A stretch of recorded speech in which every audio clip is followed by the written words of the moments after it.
Afternoon everyone. Good afternoon Kiran, Harshita, Tanisha, Vivaksha, Pranay, Pragya, Lakshmi, Shashank, Kainat, Uddhriti, Vivek, Indoriya, Divyam, Kashish, Afri, Vedant, Hitesh, Anuj. क्या बात है. So good afternoon to each and every one of you. बहुत बहुत स्वागत है आप सभी लोगों का आज के सेशन में. ये अब पेन नहीं पकड़ रहा है.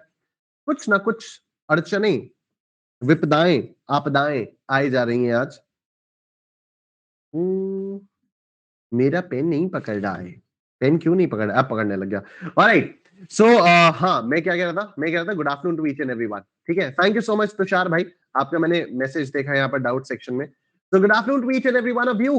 I hope all of you are doing fantastically well. Yes, good afternoon Naman, Kamal, Javed, Ayan, Shruti, Manuj, Atul, Sneha, Isha, Harsh. ठीक, बहुत बढ़िया. चलिए सर, शुरू करते हैं अपना आज का मुद्दा. तो जितने भी स्टूडेंट्स यहाँ पर नए हैं, सबसे पहली बात तो बहुत बहुत स्वागत है आप सभी लोगों का. चैट बॉक्स में मैंने एक लिंक पिन करके रखा हुआ है. उस लिंक पर जब आप लोग जाएंगे तो आपको हर एजुकेटर का एक फोल्डर दिख जाएगा. वहां पर आप लोगों को मेरे नाम का भी फोल्डर दिखाई देगा, विच इज टैक्सेशन बाय सी निशांत कुमार. उस पर जब आप लोग जाओगे तो आपको नोट्स भी मिल जाएंगे, आपको लेक्चर ट्रैकर भी मिल जाएगा, बाकी भी चीजें आप लोगों को मिल जाएंगी. तो वहां पर मैंने नोट्स भी अपलोड कर रखे हैं, वहां से आप लोग नोट्स डाउनलोड कर सकते हो. और लेक्चर ट्रैकर पर जब आप लोग जाओगे तो पहले लेक्चर से आप लोग देखना शुरू करिएगा. ऑल्दो कल से हम लोगों ने स्टार्ट किया है, तो कल वाला लेक्चर एक बार आप लोग देख लीजिएगा, तभी आप लोग आज वाला सेशन देखेगा. ऐसा मत करना कि हाँ बस कल वाला लेक्चर कुछ देखा ही नहीं और सीधा आज से ज्वाइन कर लिया. तो please first go and watch the yesterday's lecture और उसके बाद फिर आज वाले लेक्चर से आप लोग कंटिन्यू करिएगा. ठीक है. ओके. जितने भी लोग पुराने नहीं हैं, सॉरी, जितने भी लोग नए नहीं हैं, जितने भी लोग पुराने हैं, हम लोगों ने कल जीएसटी का इंट्रोडक्शन किया था. उससे पहले मैंने आप लोगों को टैक्सेशन पेपर का ओवरव्यू बताया था कि कितने मार्क्स का डीटी होता है, कितने मार्क्स का आईडीटी होता है, हम लोग कैसे पढ़ेंगे. कल मैंने आपको रिवीजन प्लानर बनाना भी सिखाया था. तो आई एम श्योर कि आप लोगों ने रिवीजन प्लानर बनाना शुरू कर दिया होगा. अगर नहीं किया तो प्लीज उसको शुरू कर दो यार, वो बहुत ज्यादा इंपॉर्टेंट है, वो बहुत ही ज्यादा इंपॉर्टेंट है. I can not stress the importance enough. ठीक है. बहुत ही ज्यादा इंपॉर्टेंट है वो वाली चीज. ठीक है. चलो. तो मैं एक बार क्विकली रिकैप करवा देता हूं आप लोगों का, जितना हम लोगों ने कल पढ़ा था. ठीक. तो मैंने आपको बताया था कि हमेशा से गुड्स के बेचने पर एक टैक्स लगता आ रहा है, वो है सेल्स टैक्स. ठीक है. तो सपोज उन्नति अगर नबीला को कुछ गुड्स बेचेगी तो उन्नति गुड्स की वैल्यू तो रिकवर करेगी ही करेगी, साथ ही साथ कुछ एक्स्ट्रा पैसा भी रिकवर कर लेगी, जिसको हम लोग कहते हैं सेल्स टैक्स. और ये पैसा नबीला देगी. ठीक है. और उन्नति इस पैसे को, ये जो एक्स्ट्रा पैसा है, इसको उन्नति नबीला के बिहाफ पर सरकार को जमा करवा देगी. तो नबीला ने सरकार को टैक्स पे किया and hence this is known as indirect tax. Right. उसके बाद सर्विस टैक्स भी इंट्रोड्यूस हुआ इंडिया में 1994 में. तो सर्विस टैक्स में क्या हुआ कि सपोज ईशा अगर स्मिति को पढ़ा रही है, तो स्मिति ईशा को फीस देगी. तो अब ईशा सिर्फ फीस नहीं, ईशा फीस के साथ साथ कुछ एक्स्ट्रा पैसा भी रिकवर कर लेगी और स्मिति की जेब से ये वाला पैसा निकलेगा और ये पैसा स्मिति का पैसा ईशा सरकार को जमा कर देगी. तो स्मिति ने इनडायरेक्टली टैक्स पे कर दिया इंडियन गवर्नमेंट को. ठीक है. अब देखो ये सर्विस टैक्स भी हो गया. अब ये सब मिलकर गुड्स एंड सर्विसेज टैक्स बन चुका है, क्योंकि इसमें बहुत सारी प्रॉब्लम्स थी. राइट. क्या क्या प्रॉब्लम्स थी उनको लेकर हम लोगों ने कल बात की थी. सेल्स टैक्स को लेकर हम लोगों ने बात की थी. ठीक है. क्या बात की थी एक बार मैं फटाफट से आप लोगों को रिकॉल करवा देता हूं कि दो प्रॉब्लम्स थी मेजर. एक तो डबल टैक्सेशन होता था और दूसरा टैक्स ऑन टैक्स होता था, विच वाज कैस्केडिंग इफेक्ट. ठीक है. तो इस प्रॉब्लम को सॉल्व करने के लिए एक आया सिस्टम जिसको बोला गया वैट. ठीक है. VAT is value added tax. और वैल्यू एडेड टैक्स एक सिस्टम होता था जो कि 2005 में इंट्रोड्यूस किया गया था. ठीक है. उसने क्या किया, उसने टैक्स पेड का क्रेडिट देना शुरू कर दिया. उसने टैक्स पेड का क्रेडिट कैसे देना शुरू कर दिया कि अगर ए ने कोई चीज मैन्युफैक्चर की और 150 रुपए का रॉ मटेरियल लगाया, 40 रुपए का लेबर लगाया, 20 रुपए की ओवरहेड्स लगाए, 30 रुपए 35 रुपए का प्रॉफिट हुआ, तो 245 रुपए की वैल्यू का सामान 245 रुपए की वैल्यू का सामान ए ने बनाया. ने बी को बेचा तो बी ने 30 रुपए 63 पैसे टैक्स दिया, ए को दिया. अब बी क्योंकि 30 रुपए 63 पैसे दे चुका है तो बी के पास 30 रुपए 63 पैसे का क्रेडिट आ जाएगा. ठीक है. ये क्रेडिट बी यूटिलाइज कर सकता है. अभी क्रेडिट मिल गया है. ठीक है. ये अभी क्रेडिट अवेल किया गया है. दो वर्ड्स होंगे, एक होता है क्रेडिट अवेलमेंट, दूसरा होता है क्रेडिट यूटिलाइजेशन. ठीक है. जैसे बी ने अपने बुक्स ऑफ अकाउंट्स में लिखा कि हाँ मेरे पास 30 रुपए 63 पैसे का क्रेडिट अवेलेबल है, तो इसका मतलब बी ने क्रेडिट को अवेल कर लिया. राइट. अब बी को पता है कि 30 रुपए 63 पैसे का आपको क्रेडिट मिलने वाला है, तो बी परचेज प्राइस अपनी 245 रुपए ही मानेगा, क्योंकि ये टैक्स वाले पैसा बी नहीं देखेगा. इस 245 में बी अपनी वैल्यू ऐड करेगा, 20 रुपए के ओवरहेड्स और 20 रुपए का प्रॉफिट। ठीक है, तो वैल्यू एडिशन बी की तरफ से कितना हुआ? बी की तरफ से वैल्यू एडिशन हुआ 40 रुपए का। तो अब टोटल वैल्यू कितनी हो गई? 245 प्लस ये 40, तो 285 रुपए की टोटल वैल्यू हो गई। इस पे 12.5% का सेल्स टैक्स लगाया जाएगा और फिर ये सामान सी को बेच दिया जाएगा। सी ने क्योंकि 35.63 रुपीज का टैक्स बी को पे किया और बी सरकार को पे करेगा, तो सी को 35.63 रुपीज का क्रेडिट मिल जाएगा।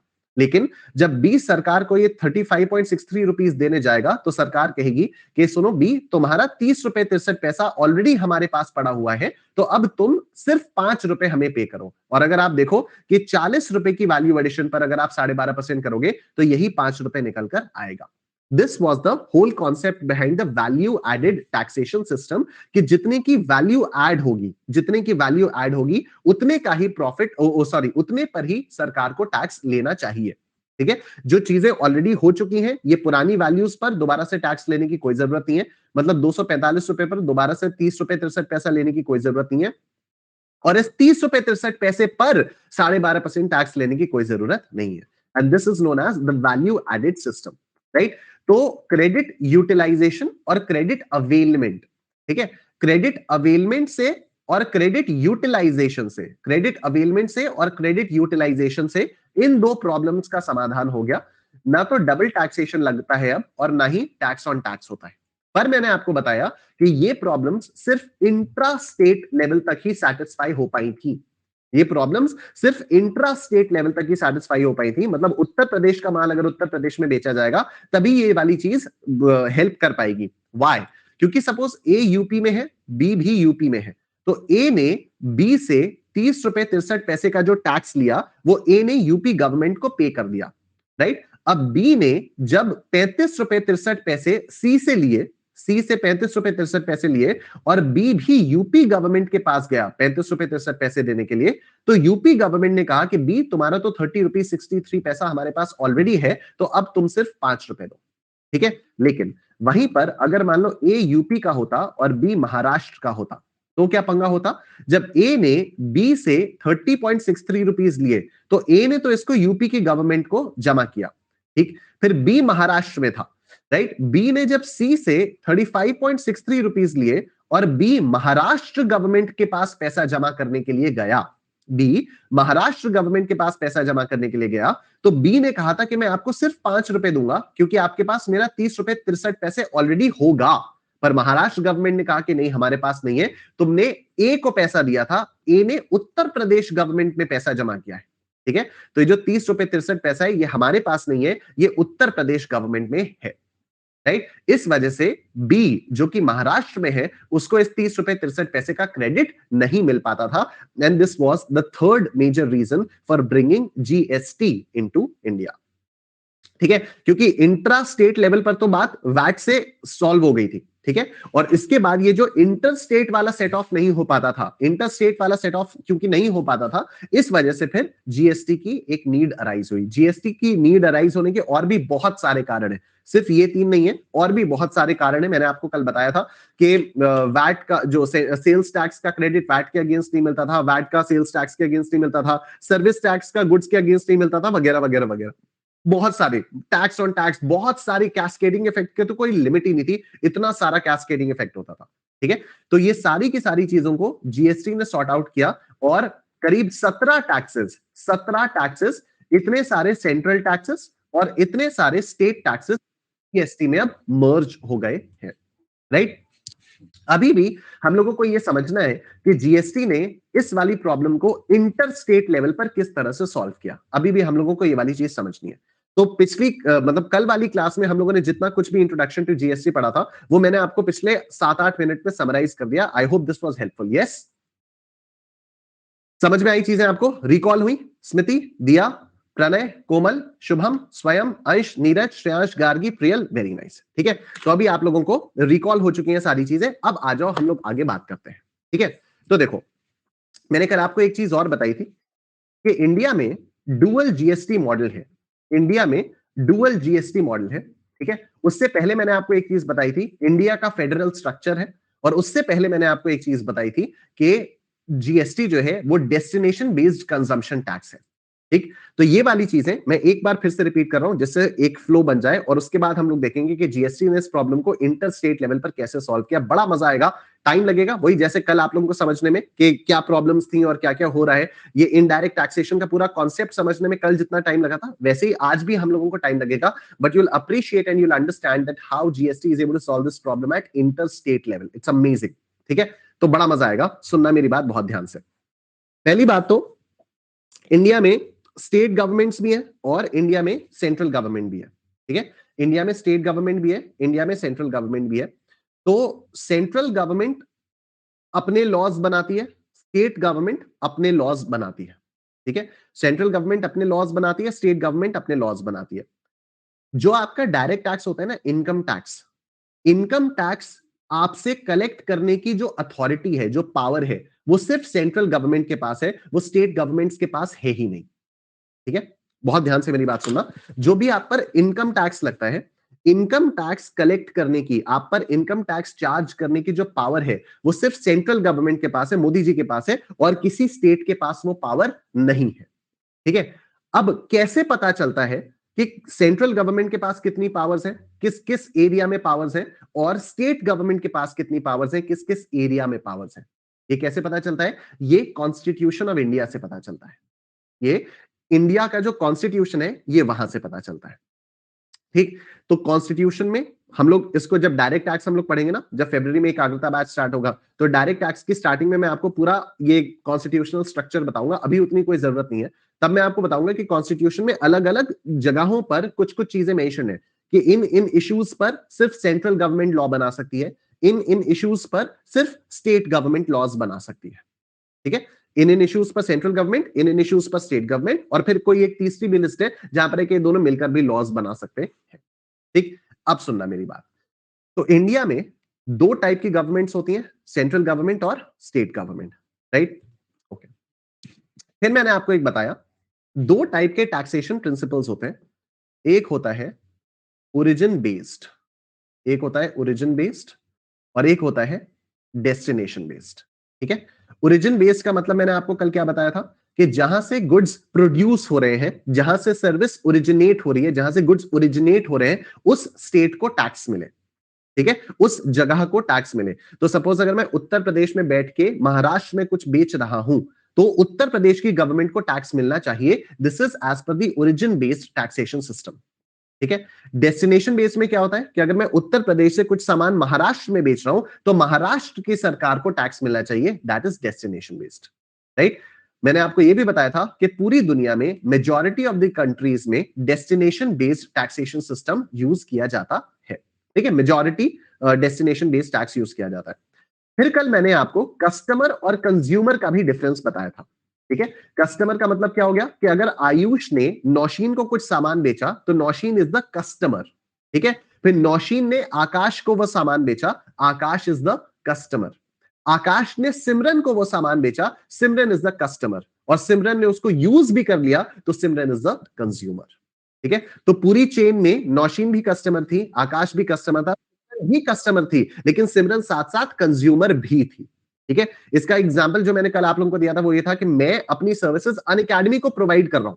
राइट, तो Unacademy is the customer of my services, but इन सर्विसेज को एक्चुअली यूज कौन कर रहा है? आप लोग, you guys are the end consumer. ठीक है, तो जीएसटी अल्टीमेटली किस पर लगेगा? जीएसटी अल्टीमेटली कंज्यूमर पर लगता है। ठीक है, तो जीएसटी अल्टीमेटली आप सब पर लगता है। जीएसटी अल्टीमेटली सरकार को कौन पे करता है? जीएसटी अल्टीमेटली सरकार को आप लोग पे करते हो। ठीक है, क्योंकि जितने भी बीच वाले हैं, हम तो क्रेडिट ले लेते हैं। ठीक है, मैंने सर्विस प्रोवाइड की, मैंने सर्विस बनाई, मैंने अनअकैडमी को बिल दिया, मैंने अनअकैडमी से जीएसटी चार्ज किया, जीएसटी लेकर मैंने अनअकैडमी से जीएसटी लिया, और वो जीएसटी मैंने सरकार को जमा कर दिया। राइट, अब अनअकैडमी ने जितना जीएसटी मेरे थ्रू सरकार के पास जमा करवाया, अनअकैडमी के पास उसका क्रेडिट होगा ना। कल पूरे दिन हम लोगों ने यही बात की, तो अनअकैडमी के पास उसका क्रेडिट होगा। फिर अनअकैडमी ने आपको सब्सक्रिप्शन बेचा, आपने जब अनअकैडमी को पैसा दिया, तो आप देखना आपकी जो इनवॉइस होगी, जो आपके बिल्स होंगे ना, वहां पर जीएसटी भी मेंशन होगा, वहां पर आईजीएसटी मेंशन होगा। अभी आईजीएसटी क्या होता है उसके बारे में हम लोग बात करेंगे, बट वहां पर आईजीएसटी या सीजीएसटी, एसजीएसटी कुछ ना कुछ वहां पर मेंशन होगा, जरूर मेंशन होगा। ठीक है, तो अनअकैडमी ने क्या किया? आपसे जीएसटी लिया। राइट? अब आपसे जीएसटी लेकर जब वो सरकार के पास जाएगी तो सरकार के पास अनअकैडमी ने जो जितना पैसा मेरे थ्रू जमा करवाया है वो उसका उसको क्रेडिट मिल जाएगा। तो अनअकैडमी के ऊपर कोई खर्चा नहीं आया जीएसटी का, अल्टीमेट कंज्यूमर के ऊपर ही इनडायरेक्ट टैक्सेशन का खर्चा आता है, और ये हमेशा से चलता रहा है। ये तो हमेशा से चलता रहा है। वो तो क्योंकि क्रेडिट मिल रहा है इसलिए बीच में जितनी कॉस्ट आपकी बढ़ सकती थी अब उतनी कॉस्ट बढ़ती नहीं है, आपकी कॉस्ट कम होती जाती है। ये सारी चीजें हम लोगों ने कल देखी थी। ठीक है, ईच स्टेज पर कितना सिग्निफिकेंट डिफरेंस होता है कॉस्ट का, वो कल हम लोगों ने देखा था। याद आ रहा है आप सब लोगों को? कल हम लोगों ने देखा था कि क्रेडिट मिलने की वजह से एंड कंज्यूमर के लिए कॉस्ट कितनी ज्यादा रिड्यूस हो रही है। ये सब हम लोगों ने कल देखा था। ठीक, वेरी नाइस। तो GST is a destination based consumption tax. ठीक है, अब इंडिया का क्योंकि फेडरल स्ट्रक्चर है, फेडरल स्ट्रक्चर मतलब यहां पर दो टाइप की गवर्नमेंट्स होती हैं, तो हमारे यहां डुअल जीएसटी मॉडल है। डुअल जीएसटी मॉडल का मतलब क्या हो गया कि हर ट्रांजैक्शन पर कुछ पैसा सेंट्रल गवर्नमेंट को भी जाएगा और कुछ पैसा स्टेट गवर्नमेंट को जाएगा। एकदम सिंपल सी बात है। ठीक है, हर ट्रांजैक्शन पर, तभी तो दोनों साथ साथ रहेंगे और तभी तो दोनों खुश रहेंगे। अदरवाइज स्टेट वाले लड़ते रहेंगे, नहीं नहीं हम हमारा है, सेंट्रल वाले लड़ते रहेंगे, नहीं नहीं हमारा है। तो इन दोनों ने मिलकर के कहा कि चलो एक काम करते हैं, हर ट्रांजैक्शन पर, हर सप्लाई पर जितना भी जीएसटी कलेक्ट होगा वो सेंट्रल गवर्नमेंट को भी जाएगा और स्टेट गवर्नमेंट को भी जाएगा। सवाल उठता है कौन सी स्टेट गवर्नमेंट को? जहां से गुड्स शुरू हुए वहां से, मतलब ऐसा भी हो सकता है ना, गुड्स निकला, यहां पर मैप था क्या कहीं? ये रहा मैप। ठीक है, देखो सवाल उठता है कि हो सकता है बैंगलोर से गुड्स निकले, गुड्स पहुंचे महाराष्ट्र में, महाराष्ट्र से पहुंचे तेलंगाना में, तेलंगाना से गए मध्य प्रदेश में, मध्य प्रदेश से आए उत्तर प्रदेश में, और उत्तर प्रदेश में यहां पर लखनऊ के आसपास कहीं पर प्रयागराज है, वहां पर बैठ के मैंने इन गुड्स को कंज्यूम किया। ठीक है, तो अभी गुड्स शुरू तो हुए कर्नाटका से, गुड्स शुरू हुए कर्नाटका से, उसके बाद Maharashtra was a customer of Karnataka, not a consumer. Yes, Maharashtra was a customer of Karnataka, not a consumer. फिर Telangana was a customer of Maharashtra. मेरे को एक बात बताओ, कौन सी स्टेट की गवर्नमेंट को जीएसटी मिलना चाहिए? इतने सारे, कर्नाटका, महाराष्ट्र, तेलंगाना, मध्य प्रदेश, उत्तर प्रदेश, कौन सी स्टेट की गवर्नमेंट को मिलना चाहिए? बिल्कुल सही आप लोगों ने कहा, बिल्कुल सही कहा, कंज्यूमर। कंज्यूमर कौन सी स्टेट में? कंज्यूमर स्टेट है उत्तर प्रदेश, तो उत्तर प्रदेश की सरकार को जीएसटी मिलना चाहिए, बिकॉज हम destination based taxation system use करते हैं। ठीक, हम destination based taxation system use करते हैं। अब सुनो ध्यान से, तो बंदा कर्नाटका में बैठ के सामान बेच रहा है महाराष्ट्र में, जो बंदा कर्नाटका में बैठकर महाराष्ट्र में सामान बेच रहा है, ठीक, उसने महाराष्ट्र से टैक्स लिया, जीएसटी लिया, उसने उसने महाराष्ट्र से जीएसटी लिया, उसने कहा थोड़ा सा पोर्शन सेंट्रल गवर्नमेंट को और थोड़ा सा पोर्शन स्टेट गवर्नमेंट को। यही बात हुई। ठीक है, कर्नाटका में बैठे वाले इंसान को पता चल गया कि देखो जीएसटी मॉडल में क्या है कि दोनों लोगों को थोड़ा थोड़ा मिलना चाहिए, तो हमने सामान बेचा महाराष्ट्र में। अब महाराष्ट्र में जो भी सामान बेचा हमने, उससे हमारे पास जीएसटी आया, क्योंकि सामान बेचूंगा तो जीएसटी लूंगा। अब जीएसटी का आधा पोर्शन सेंट्रल गवर्नमेंट को जाएगा, कोई दिक्कत नहीं है मोदी जी, ये लो मोदी जी खुश। ठीक है, आधा पोर्शन स्टेट गवर्नमेंट को जाएगा, आधा पोर्शन स्टेट गवर्नमेंट को जाएगा। तो कर्नाटका में बैठा हुआ बंदा, कर्नाटका में बैठा वाला बंदा, जो बंदा कर्नाटका में बैठा है, वो कौन सी स्टेट के गवर्नमेंट को जीएसटी पे करेगा? यहां पर बैठा हुआ बंदा वो कौन सी गवर्नमेंट की स्टेट को वो करेगा? महाराष्ट्र को, महाराष्ट्र को, महाराष्ट्र को। आप लोग सारे के सारे कह रहे हो महाराष्ट्र को, गलत है, गलत है। अगर महाराष्ट्र को कर रहा है तो सीधा तेलंगाना को क्यों नहीं, मध्य प्रदेश को क्यों नहीं, उत्तर प्रदेश को क्यों नहीं, सीधा उत्तर प्रदेश को क्यों नहीं? ठीक है, अगर आप कह रहे हो कि महाराष्ट्र को करेगा तो why not Telangana, why not Madhya Pradesh, why not Uttar Pradesh? Exactly, दिया आपने बिल्कुल ठीक कहा, दिया आपने बिल्कुल ठीक कहा, वो कर्नाटका को ही करेगा। आप एक बात ये सोचो ना, अगर ये बंदा, बहुत ध्यान से सुनना, मतलब प्रैक्टिकली सोचना, अगर ये कर्नाटका वाला बंदा महाराष्ट्र में टैक्स पे करेगा तो महाराष्ट्र की स्टेट गवर्नमेंट के अंडर इसको अपना रजिस्ट्रेशन कराना पड़ेगा। Can you imagine? उसका मतलब तो यह हो गया कि कोई भी बंदा किसी भी स्टेट में अगर माल बेचेगा तो उसको क्या लगेगा कि उस स्टेट की गवर्नमेंट को मैं टैक्स पे करूं, तो हर स्टेट में उसको अपना रजिस्ट्रेशन कराना पड़ेगा। टैक्स पे करोगे अगर आप, तो सरकार के अंदर रजिस्ट्रेशन कराओगे तभी तो आप टैक्स पे करोगे। ठीक है, तो एक बंदे के लिए कितना मुश्किल हो जाएगा कोई बंदा कर्नाटका में बैठा है, वो चाहता है कि मैं पैन इंडिया बिजनेस करूं, वो चाहता है मैं पैन इंडिया बिजनेस करूं, तो क्या वो हर स्टेट में रजिस्ट्रेशन लेता रहेगा? उसकी तो लीगल कॉस्ट कितनी ज्यादा आ जाएगी, कैन यू इमेजिन? उसकी लीगल कॉस्ट कितनी ज्यादा आ जाएगी। तो ये बंदा अगर कर्नाटका से सामान बेचेगा, तो ये कर्नाटका की ही गवर्नमेंट को टैक्स पे करेगा।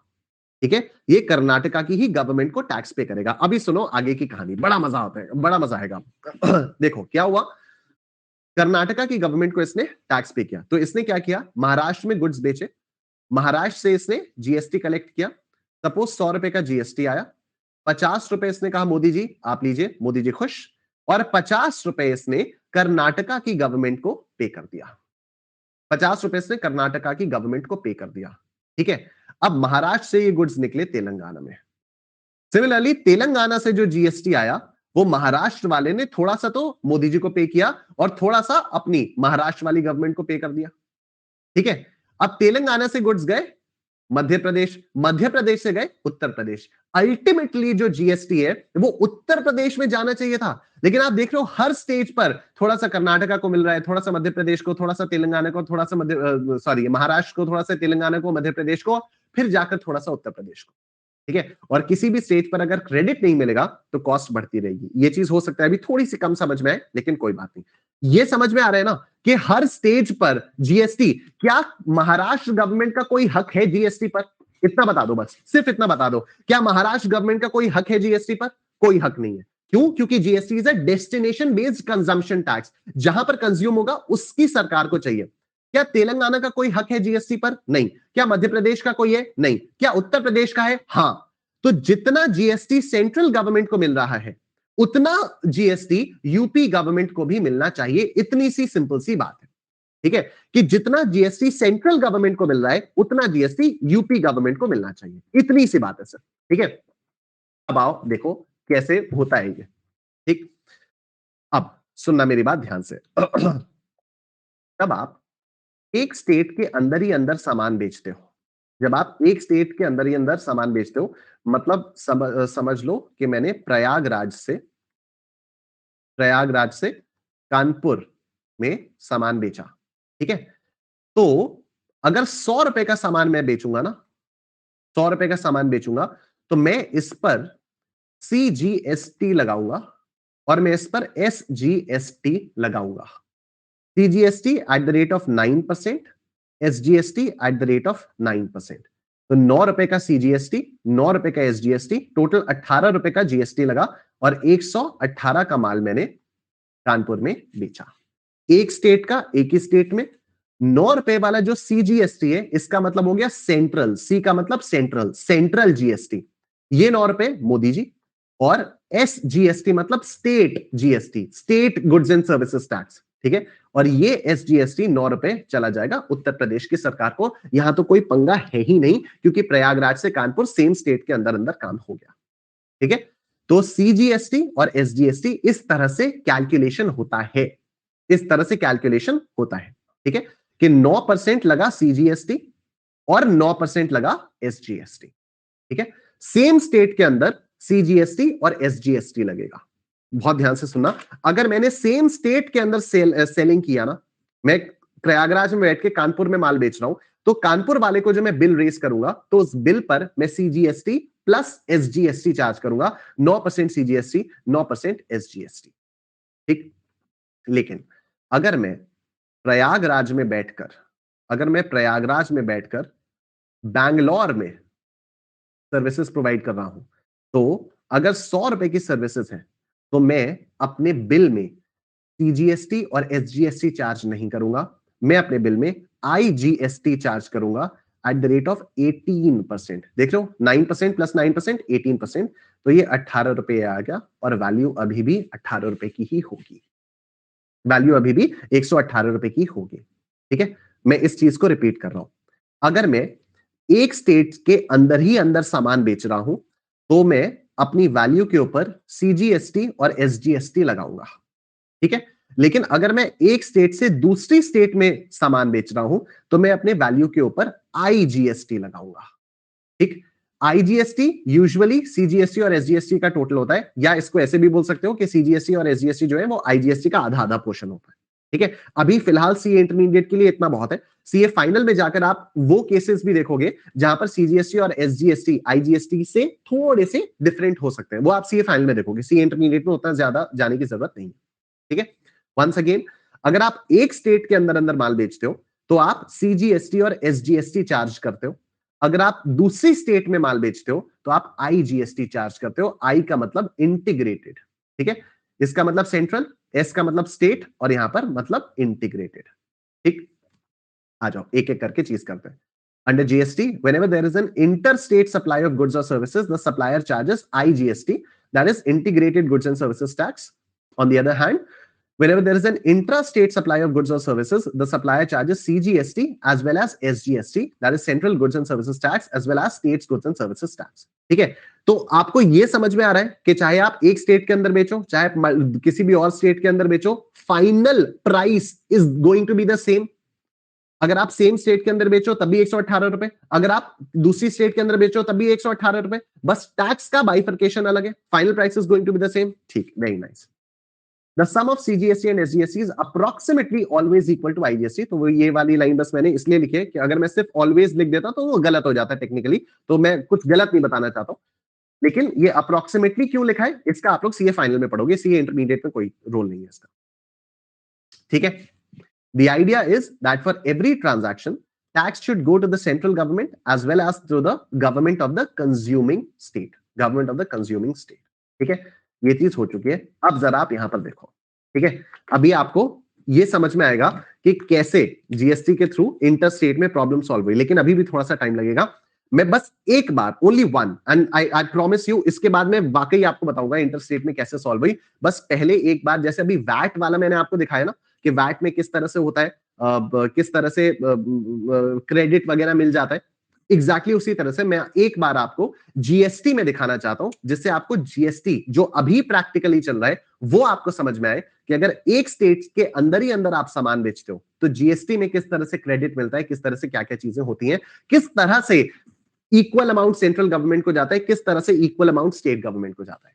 पहले इंट्रा स्टेट समझेंगे, एक स्टेट के अंदर अंदर वाला, उसके बाद इंटर स्टेट समझेंगे, एक स्टेट से दूसरी स्टेट। ठीक, देखो, mister A, a manufacturer in Rajasthan, has supplied goods valued at 1 lakh rupees to Mr. B, a dealer in Rajasthan. ठीक है, ये मैन्युफैक्चरर है, इन्होंने 1 लाख रुपए का सामान बेचा मिस्टर बी को। Mr. B supplied the said goods to Mr. C in Rajasthan after making value addition of 20%. तो मिस्टर बी ने 1 लाख रुपए का सामान खरीदा, 20% का वैल्यू एडिशन किया। You are required to determine the tax payable by Mr. A and Mr. B in respect of the said transactions, assuming the rate of GST is 18%. Also determine the amount of revenue by central and state government. ठीक है, अब मेरे को एक बात बताओ, देखो, ए जो है वो राजस्थान में है, बी जो है वो भी राजस्थान में है, और सी जो है वो भी राजस्थान में है। सेम स्टेट के अंदर ट्रांजैक्शंस हो रहे हैं। तो अब मेरे को एक बात बताओ, सीजीएसटी एंड एसजीएसटी लगेगा या आईजीएसटी लगेगा? This is option A, this is option B. बताओ मेरे को, एक ही स्टेट के अंदर ट्रांजैक्शंस हो रहे हैं, सीजीएसटी एसजीएसटी लगेगा या आईजीएसटी लगेगा? कम ऑन, टेल मी।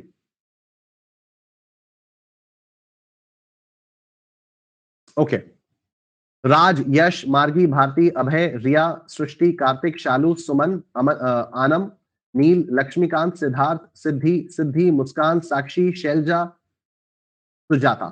ठीक है, आप सब लोग प्लीज बहुत ध्यान से सुनिए, ध्यान से। ठीक है, थोड़े से अटेंटिव हो जाओ क्योंकि आप सबके आंसर्स गलत है। ठीक है, जब आप एक स्टेट के अंदर अंदर सामान बेचते हो तो आप सीजीएसटी एंड एसजीएसटी लगाते हो, आईजीएसटी नहीं लगाते। ठीक है, तो जितने भी स्टूडेंट्स के मैंने नाम लिए, please wake up, please be a little more attentive, क्योंकि सेम स्टेट के अंदर अंदर बेचा जा रहा है तो सीजीएसटी एसजीएसटी लगता है, आईजीएसटी नहीं लगता। मैंने जानबूझकर गलत आंसर मार्क किया था so that I know the names of the people who are not paying that much attention, या जिनसे भी गलती हुई होगी। ठीक है, जो भी हुआ है just please be more attentive. ठीक है, जिन्होंने भी ए मार्क किया, टू क्लैरिफाई, आप लोग के आंसर्स बिल्कुल सही है। यस, सीजीएसटी एंड एसजीएसटी ही लगेगा। आओ देखो कैसे। Let's look at this now. Purchase price A का कुछ था नहीं। ठीक है, ए ने 1 लाख रुपए की वैल्यू ऐड की, 1 लाख रुपए का सामान 1 लाख रुपए का सामान, ठीक है, और यहां पर सीजीएसटी एसजीएसटी लगेगा क्योंकि राजस्थान का राजस्थान में बेचा जा रहा है, तो 9,000 सीजीएसटी, 9,000 एसजीएसटी, और टोटल वैल्यू आ गई, सेलिंग प्राइस आ गया 1,18,000 रुपए, ठीक है, 1,18,000 रुपए। अब सुनना बहुत ध्यान से, अब बहुत ध्यान से सुनना, इस बात को कल मैंने बताया था। ए ने 9,000 सीजीएसटी और 9,000 एसजीएसटी बी से चार्ज कर लिया, बी के पास से आ गया। नाउ ए को ये पैसा सरकार को पे करना है, तो क्या मैं ये कह सकता हूं कि this 9,000 and this 9,000 are the liabilities of A? ये ए की आउटपुट लाइबिलिटी है, इसको मैं कह सकता हूं ऐसा, ए की आउटपुट लाइबिलिटी है, बिकॉज ए का पैसा नहीं है ना ये 18,000 रुपए, अब ए को देना है, किसे देना है? सरकार को देना है, ठीक है, तो ये ए के लिए लाइबिलिटी हो गई because A owes it to the government, right? ठीक, मैं यहां पर अभी एक चीज लिख देता हूं, ए के लिए आउटपुट लाइबिलिटी 9,000 सीजीएसटी की और 9,000 एसजीएसटी की, this is the output liability of A, ठीक। क्या ए के पास किसी चीज का क्रेडिट था? नहीं, ए के पास किसी चीज का कोई क्रेडिट नहीं था, ठीक है, ए मैन्युफैक्चरर है, इसके पास किसी चीज का कोई क्रेडिट नहीं था। अब सुनो एक और बात, ये पैसा बी ने दिया है 9,000 9,000, तो क्या बी के पास क्रेडिट अवेलेबल हो जाएगा? बी को इसका क्रेडिट मिलेगा ना, तो बी अपनी बुक्स ऑफ अकाउंट्स में लिखेगा ना कि क्रेडिट मिलेगा, मेरे को क्रेडिट मिलेगा, क्रेडिट मिलेगा, तो मैं यहां पर लिख दूं बी के पास क्रेडिट आ गया, 9,000 सीजीएसटी का क्रेडिट आ गया, और 9,000 सीजीएसटी का क्रेडिट आ गया, 9,000 एसजीएसटी का क्रेडिट आ गया, बी के पास क्रेडिट आ गया, एकदम सिंपल अकाउंट्स की तरह से चल रहा है, debit credit debit credit debit credit, एकदम ब्यूटीफुल, ठीक है। Every after every transaction your balance sheet is टैलिंग, ठीक है, ये वही वाली चीज है, ब्यूटी ऑफ अकाउंट्स, ठीक है, वैसे ही चल रहा है एकदम, कि ए ने 9,000 9,000 बी से चार्ज किया, अब ए की लाइबिलिटी आ गई और बी के पास क्रेडिट्स आ गए, ठीक है। बी के लिए परचेज प्राइस कितना होगा? बी के लिए परचेज प्राइस 1 लाख रुपए का ही होगा, क्यों? क्योंकि 9,000 9,000 का इसको क्रेडिट मिलेगा। अब बी ने इसमें 20% की वैल्यू ऐड की, तो मतलब बी ने जो वैल्यू ऐड की वो थी 20,000 रुपए की, और यहां पर 1,20,000 रुपए की टोटल वैल्यू अब बी बेच रहा है, ठीक है।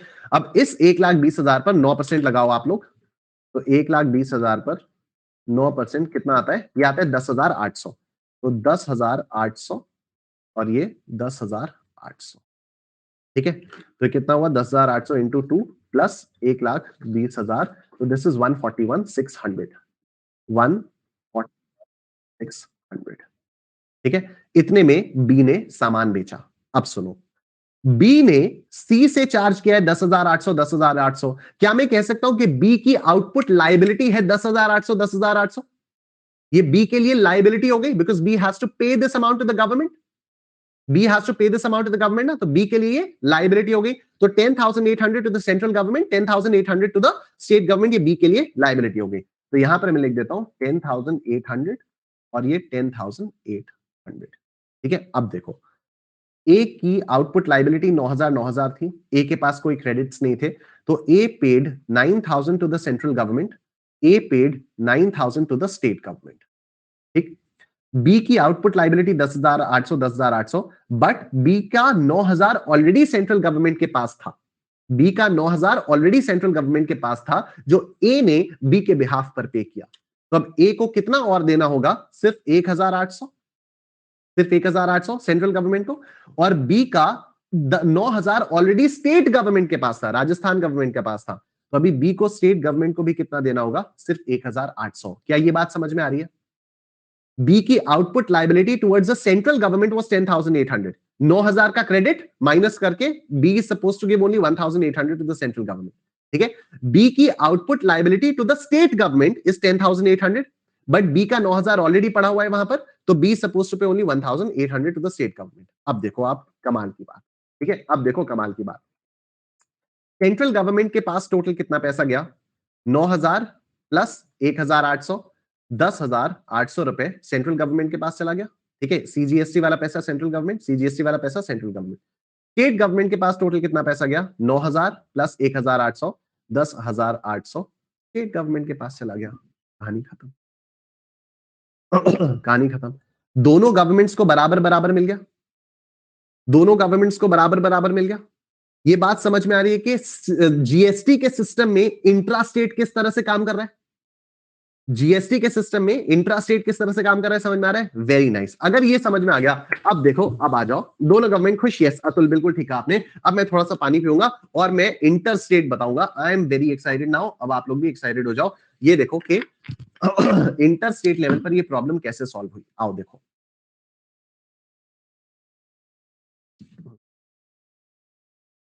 देखिए sir, mister x, a manufacturer in Rajasthan, has supplied goods valued at 1 lakh rupees to Mr. A dealer in Rajasthan. ठीक है, तो मिस्टर एक्स ने ए को बेचा, दोनों के दोनों राजस्थान में। Mister A supplied the said goods to mister B in Madhya Pradesh. Right, मैं एक ऐसे बनाता हूं, एक्स से गया ए पर, ए से गया बी पर, बी इन मध्य प्रदेश, ये राजस्थान, ये राजस्थान, ये एमपी। ठीक, Mr. B in Madhya Pradesh, after making a value addition of 20%, Mr. B further supplied the goods to Mr. C of Madhya Pradesh. B ने फिर ultimately C को बेचा और C भी मध्य प्रदेश में। After making a value addition of 20%, you are required to determine the tax payable by Mr. X, Mr. A, and Mr. B in respect of the said transaction, assuming the rate of GST is 18%. Also determine the revenue earned by central and state government. कितना पैसा central government के पास गया, कितना पैसा state government के पास गया। अब आ जाओ, ये समझना हम लोग स्टार्ट करते हैं। ठीक, सबसे पहला ट्रांजैक्शन जो होगा वो ये वाला ट्रांजैक्शन होगा, एक्स का ए को। पहला ट्रांजैक्शन एक्स का ए को। ठीक है, एकदम सिंपल, पहला ट्रांजैक्शन एक्स का ए को। तो एक्स ने सबसे पहले तो माल खरीदा। ठीक है, एक्स ने 1 लाख रुपए की वैल्यू का माल ए को बेचा। ठीक है, तो परचेज प्राइस एक्स की कुछ थी नहीं, वैल्यू एडिशन इसने 1 लाख रुपए का किया, और क्योंकि ये राजस्थान में ही माल दे रहा है तो ये सीजीएसटी एसजीएसटी लगाएगा। ठीक है, टोटल 1 लाख रुपए हुआ, 9,000, 9,000। एक्स जो है वो तो ए को राजस्थान में ही बेच रहा है, राजस्थान में बेच रहा है तो सीजीएसटी एसजीएसटी लगेगा, और यहां पर सेलिंग प्राइस आ गया 1,18,000 रुपए। ठीक है, 1,18,000 रुपए ये आ गया। जैसे ही एक्स ने ये माल ए को बेचा, एक्स की आउटपुट लाइबिलिटी 9,000 9,000 आ गई। ठीक है, एक्स की आउटपुट लाइबिलिटी सीजीएसटी की 9,000 आ गई, एसजीएसटी की 9,000 आ गई, एक्स की आईजीएसटी की कोई लाइबिलिटी नहीं। एक्स के पास कोई क्रेडिट अवेलेबल नहीं है, एक्स कोई क्रेडिट यूटिलाइज नहीं कर सकता, तो एक्स अल्टीमेटली 9,000 सेंट्रल गवर्नमेंट को पे करेगा और 9,000 स्टेट गवर्नमेंट को पे कर देगा। सीधी सी बात है। ठीक, जब एक्स ने 9,000 9,000 ए से लिया, तो ए के पास 9,000 का सीजीएसटी का क्रेडिट आ गया, ए के पास 9,000 का सीजीएसटी का क्रेडिट आ गया और 9,000 का एसजीएसटी का क्रेडिट आ गया। एकदम सीधी सी बात है। ठीक है, एक्स ने सामान ए को बेचा, ए ने ही ये 9,000 9,000 एक्स को पे किया और एक्स ने फिर सरकार को पे कर दिया, तो ए को 9,000 9,000 का क्रेडिट मिल जाएगा, 9,000 का सीजीएसटी का क्रेडिट, 9,000 का एसजीएसटी का क्रेडिट। एकदम सीधी सी बात है। अब आगे का ट्रांजैक्शन देखते हैं। ए ने बी को ये गुड्स बेचे, बी मध्य प्रदेश में है, बी मध्य प्रदेश में है, ए ने 20% का वैल्यू ऐड किया और ये सामान बी को बेचा। ठीक है, तो ए के लिए परचेज प्राइस हो गया 1 लाख रुपए, ए के लिए परचेज प्राइस हो गया 1 लाख रुपए, 20% का वैल्यू एडिशन यानी 20,000 रुपए, और टोटल वैल्यू आई 1,20,000 रुपए। अब ए जब ये सामान मध्य प्रदेश में बेच रहा है तो ए आईजीएसटी लगाएगा, ए आईजीएसटी लगाएगा, सीजीएसटी एसजीएसटी तो नहीं लगाएगा, आईजीएसटी लगाएगा। वेरी नाइस, आईजीएसटी लगेगा पूरा 18%, तो 1,20,000 इंटू 0.18, दिस इज 21,600, 21,600। तो टोटल वैल्यू कितनी आई, टोटल वैल्यू आ गई 141,600, 141,600, 141,600। अब सुनना मेरी बात बहुत ध्यान से, ए ने बी से 21,600 आईजीएसटी चार्ज किया और ए की आउटपुट लाइबिलिटी 21,600 की आ गई। यहां पर ए की आउटपुट लाइबिलिटी 21,600 की आई। यस, ए की आउटपुट लाइबिलिटी 21,600 की आ गई, वेरी नाइस। और ए के पास सीजीएसटी का 9,000 का क्रेडिट है और ए के पास एसजीएसटी का 9,000 का क्रेडिट है। ठीक, now you know what the beauty is, the beauty is कि आईजीएसटी की लाइबिलिटी के अगेंस्ट आप सीजीएसटी और एसजीएसटी का क्रेडिट यूटिलाइज कर सकते हो। ऐसा पहले नहीं होता था, ऐसा पहले नहीं होता था। वैट में ऐसा नहीं होता था। क्यों? क्योंकि मध्य प्रदेश गवर्नमेंट ये कहती थी, क्योंकि राजस्थान गवर्नमेंट या जो भी थी गवर्नमेंट ये कहती थी कि भाई हमसे नहीं, हमारे पास पैसा नहीं है, पैसा तो उस सरकार को, तुम्हारा तुम्हारा पैसा उस सरकार के पास है, ठीक है, तो हमसे नहीं, ठीक है, हम नहीं जानते। ये वो वाली सरकारें कहती थी। अभी सुनो, यहां ऐसा नहीं होता है, ठीक है। अब आपके मन में सवाल चल रहा होगा, तो सर यहां पर सरकारें आपस में कैसे काम कर रही हैं फिर? ठीक है, जैसे मैंने कल तक आपको बता दिया था, आज भी मैंने आपको बताया था कि महाराष्ट्र वाला कहेगा कि अरे तुम्हारा क्रेडिट तो यूपी वाले के पास पड़ा है, हम तुम्हें कहां से क्रेडिट देते, ठीक है, उसके बारे में भी हम लोग यहां पर अभी बात करेंगे। अभी फिलहाल आप इतना समझो कि आईजीएसटी की लायबिलिटी के अगेंस्ट सीजीएसटी और एसजीएसटी का क्रेडिट यूटिलाइज किया जा सकता है। मैंने आपको दो वर्ड्स बताए थे, अवेलमेंट और यूटिलाइजेशन। तो अवेलेबल है, अवेलेबल है, पर क्या 9,000 का क्रेडिट यूटिलाइज कर सकते हो आईजीएसटी के against? The answer is yes. ठीक, तो सीजीएसटी का 9,000 का क्रेडिट यूटिलाइजेशन हुआ, एसजीएसटी का 9,000 का क्रेडिट यूटिलाइजेशन हुआ, और ए को अल्टीमेटली कितना टैक्स पे करना पड़ा? 21,600 माइनस 9,000 ए को अल्टीमेटली 3,600 ही पे करना पड़ा। ठीक है, सवाल आ रहा होगा सर कौन सी गवर्नमेंट को, कौन सी गवर्नमेंट को? ये 3,600 कौन सी गवर्नमेंट को पे किया? ए ने सेंट्रल गवर्नमेंट को पे किया या स्टेट गवर्नमेंट को पे किया? आ रहा होगा सवाल, करेंगे इस पर भी चर्चा। अभी अभी इस पर भी हम लोग बातें करेंगे। अभी फिलहाल और आगे देखते हैं। बी जो कि मध्य प्रदेश का है, उसके लिए 1,20,000 परचेज प्राइस आया। ठीक है, 1,20,000 परचेज प्राइस आया। अब इस पे 20% का वैल्यू एडिशन हुआ, इस पर 20% का वैल्यू एडिशन हुआ, तो 1,20,000 का 20% कितना होता है? 24,000, और ये आ गया 1,44,000। ठीक है, बी ने ये सामान सी को बेचा था जो कि मध्य प्रदेश का ही था, तो अभी बी क्या चार्ज करेगा? सीजीएसटी एसजीएसटी चार्ज करेगा। तो 144 में 0.09 12,960, 12,960 सीजीएसटी, 12,960 एसजीएसटी, आईजीएसटी को चार्ज होगा नहीं, और टोटल वैल्यू क्या आएगी? टोटल वैल्यू आएगी 169,920, टोटल वैल्यू आएगी 169,920। ठीक है, टोटल वैल्यू आएगी 169,920। जैसे ही बी ने 12,960 और 12,960 कलेक्ट किया, तो बी के लिए 12,960 और 12,960 आउटपुट लायबिलिटी बन गई। ठीक है, बी के लिए 12,960 12,960 आउटपुट लायबिलिटी बन गई। अब सुनो ध्यान से, जब ए ने बी को सामान बेचा था और बी से 21,600 का आईजीएसटी लिया था, तो बी को 21,600 के आईजीएसटी का भी तो क्रेडिट मिलना चाहिए। यहां पर 21,600 क्रेडिट मिलना चाहिए, यस और नो? क्रेडिट मिलना चाहिए। ए ने बी से आईजीएसटी लिया 21,600 का, तो बी के पास उसका क्रेडिट आएगा। Very good, very good, very good, very good, very good, very good. देखो बस इतना करना है। ठीक, सारा का सारा खेल अब यहां पर आता है कि हाँ भाई हाँ, आईजीएसटी के अगेंस्ट भी, आईजीएसटी की जो लायबिलिटी है उसके अगेंस्ट भी, सॉरी, सीजीएसटी और एसजीएसटी की जो लायबिलिटी है उसके अगेंस्ट भी आईजीएसटी का क्रेडिट यूटिलाइज किया जा सकता है।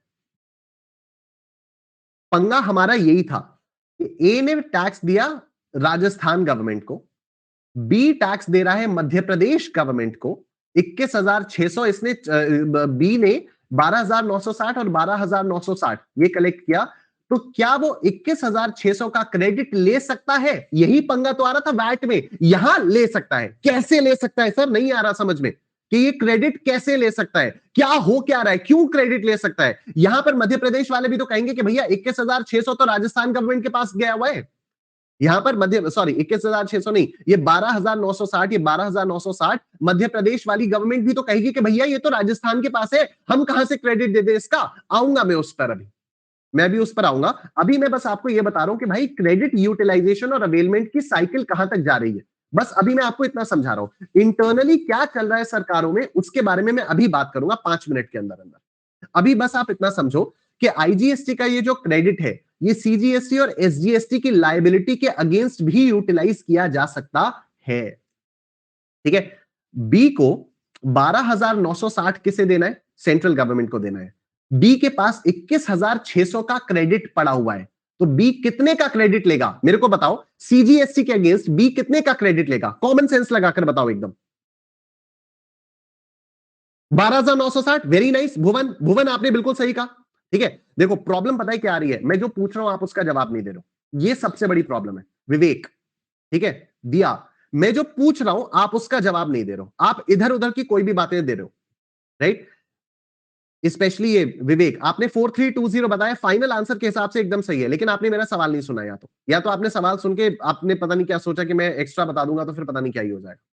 ठीक है, बट अबू, मोही, गौरव, आदित्य एब्सोल्युटली राइट।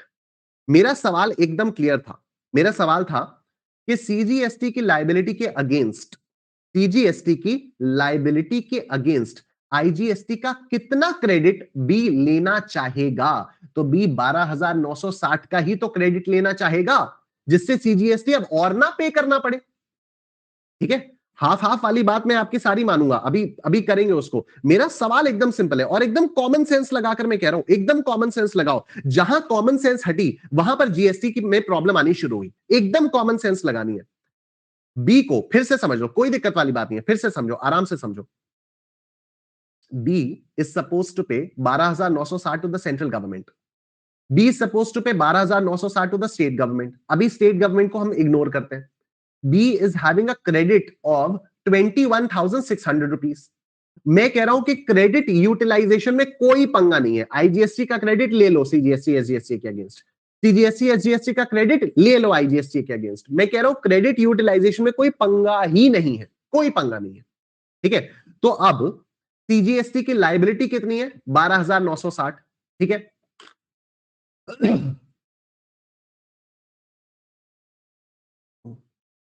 तो बी 21,600 में से 12,960 का ही तो क्रेडिट लेगा ना सीजीएसटी के अगेंस्ट, जिससे सीजीएसटी कुछ ना देना पड़े। ठीक है, अब 21,600 में से 12,960 तो चला गया, 21,600 में से 12,960 तो चला गया, बचा कितना, 8,640, ये बचा 8,640। इस 8,640 का क्रेडिट ये ले लेगा एसजीएसटी के अगेंस्ट, इस 8,640 का क्रेडिट ये ले लेगा एसजीएसटी के अगेंस्ट। बिल्कुल परेशान मत हो, मैं रिपीट करूंगा चीजें, कई बार रिपीट करूंगा। ठीक है, तो अब स्टेट गवर्नमेंट को अल्टीमेटली कितना देना पड़ेगा, 12,960 माइनस 8,640। तो अब ये श्रेया आपका आंसर आता है 4320, और जो 4320 जिसने पहले विवेक आपने आंसर दिया था, अब ये फाइनली आंसर आता है। ठीक है, मुझे पता है ये वाली चीजें आपको थोड़ी सी कम समझ में आई है, मैं इनको रिपीट करूंगा अभी, मैं इनको रिपीट करूंगा, ध्यान से सुनना मेरी बात। मैं आपको सिंपली एक चीज कह रहा हूं, सीजीएसटी और एसजीएसटी का क्रेडिट आईजीएसटी के अगेंस्ट बिल्कुल ले लो। ठीक है, जैसे यहां आईजीएसटी की लायबिलिटी थी, क्रेडिट सीजीएसटी एसजीएसटी का था, हमने दोनों को माइनस किया, जो भी डिफरेंस आया उतना आईजीएसटी पे कर दिया। किसे पे किया अभी समझेंगे उसको, किसे पे किया अभी समझेंगे उसको। ठीक है, अभी वो नहीं बता रहा हूं कि किसे पे किया, सेंट्रल को पे किया, स्टेट को पे किया, अभी वो बात की बात है। अभी मैं कह रहा हूं जेब से कितना गया, जेब से 3,600 गया बस। ठीक, उसके बाद ये आईजीएसटी जब 21,600 किससे लिया था, बी से लिया था ना, तो बी को उसका क्रेडिट मिलना चाहिए। और वैट सिस्टम में प्रॉब्लम ही ये थी कि ए ने जब राजस्थान वाले ने जब मध्य प्रदेश को सामान बेचा और मध्य प्रदेश वाले बंदे से 21,600 लिया, तो मध्य प्रदेश वाले बंदे का 21,600 तो सरकार के पास जा चुका है ना। जौनो सरकार के पास जाए, वो सेंट्रल के पास जाए, स्टेट के पास जाए, बी को उससे क्या लेना देना। बी को तो इतना पता है कि मेरी जेब से 21,600 सरकार के पास जा चुका है। बी को क्या लेना देना सेंट्रल के पास गया या स्टेट के पास गया? B has nothing to do with it. B तो सिर्फ इतना चाहता है कि जो मेरे आउटपुट लाइबिलिटी है उसके अगेंस्ट मुझे इस 21,600 का क्रेडिट मिल जाए। बी सिर्फ इतना चाहता है। बी यही वैट में चाहता था। अगर वैट में ये मिल जाता तो जीएसटी की कोई जरूरत ही नहीं होती। मतलब as far as this problem is concerned, और भी कुछ ना कुछ निकल के आता, पर वैट में ऐसा नहीं था। ठीक है, वैट में ऐसा नहीं था। तो ये जो 21,600 रुपए का आईजीएसटी बी ने ए को पे किया है और ए ने इसके बिहाफ पर सरकारों को पे किया है, बी चाहता है कि मुझे इस 21,600 का क्रेडिट मिल जाए। ठीक है, बी चाहता है मुझे इस 21,600 का क्रेडिट मिल जाए। बी को 12,960 देना है सेंट्रल गवर्नमेंट को, 12,960 देना है स्टेट गवर्नमेंट को। मैं आपको कह रहा हूं कि आप ऐसा बिंदास कर सकते हो कि 21,600 का क्रेडिट है तो आप 12,960 सीजीएसटी के अगेंस्ट यूटिलाइज कर लो और फिर आप खुश हो जाओ कि हाँ मेरे को मोदी जी को कोई पैसा नहीं देना है। ठीक है, बचा हुआ पैसा 21,600 माइनस 12,960 कितना आएगा? 8,640। ये आप एसजीएसटी के अगेंस्ट यूटिलाइज कर लो और आप बिंदास बोलो कि मुझे मध्य प्रदेश सरकार को सिर्फ 4,320 रुपया देना है। आप ऐसा कर सकते हो, ये मैं आपको बता रहा हूं कि आप ये ऐसा कर सकते हो। अभी भी प्रॉब्लम वही है कि कौन सी सरकार के पास जा रहा है, ऐसा क्यों हो रहा है, कैसे पॉसिबल है, उसके बारे में अभी हम लोग बात करेंगे, बड़ा मजा आएगा। ठीक है, लेकिन यहां तक की बात आपको समझ में आई कि हाँ आईजीएसटी का जो क्रेडिट है वो आप सीजीएसटी और एसजीएसटी के अगेंस्ट यूटिलाइज कर सकते हो। अच्छा, एक डाउट और आ रहा होगा मन में कि सर क्या ऐसा कर सकते हैं क्या कि हम 12,960 इसके अगेंस्ट यूटिलाइज कर ले और 8,640 इसके अगेंस्ट यूटिलाइज कर ले और फिर मोदी जी को 4,320 दे दे, स्टेट गवर्नमेंट को कुछ ना दे। किसी के दिमाग में आ रहा होगा ये डाउट कि पूरा का पूरा पहले सीजीएसटी से क्यों किया, पहले एसजीएसटी से कर सकते थे क्या? हाँ कर सकते हो, हाँ कर सकते हो।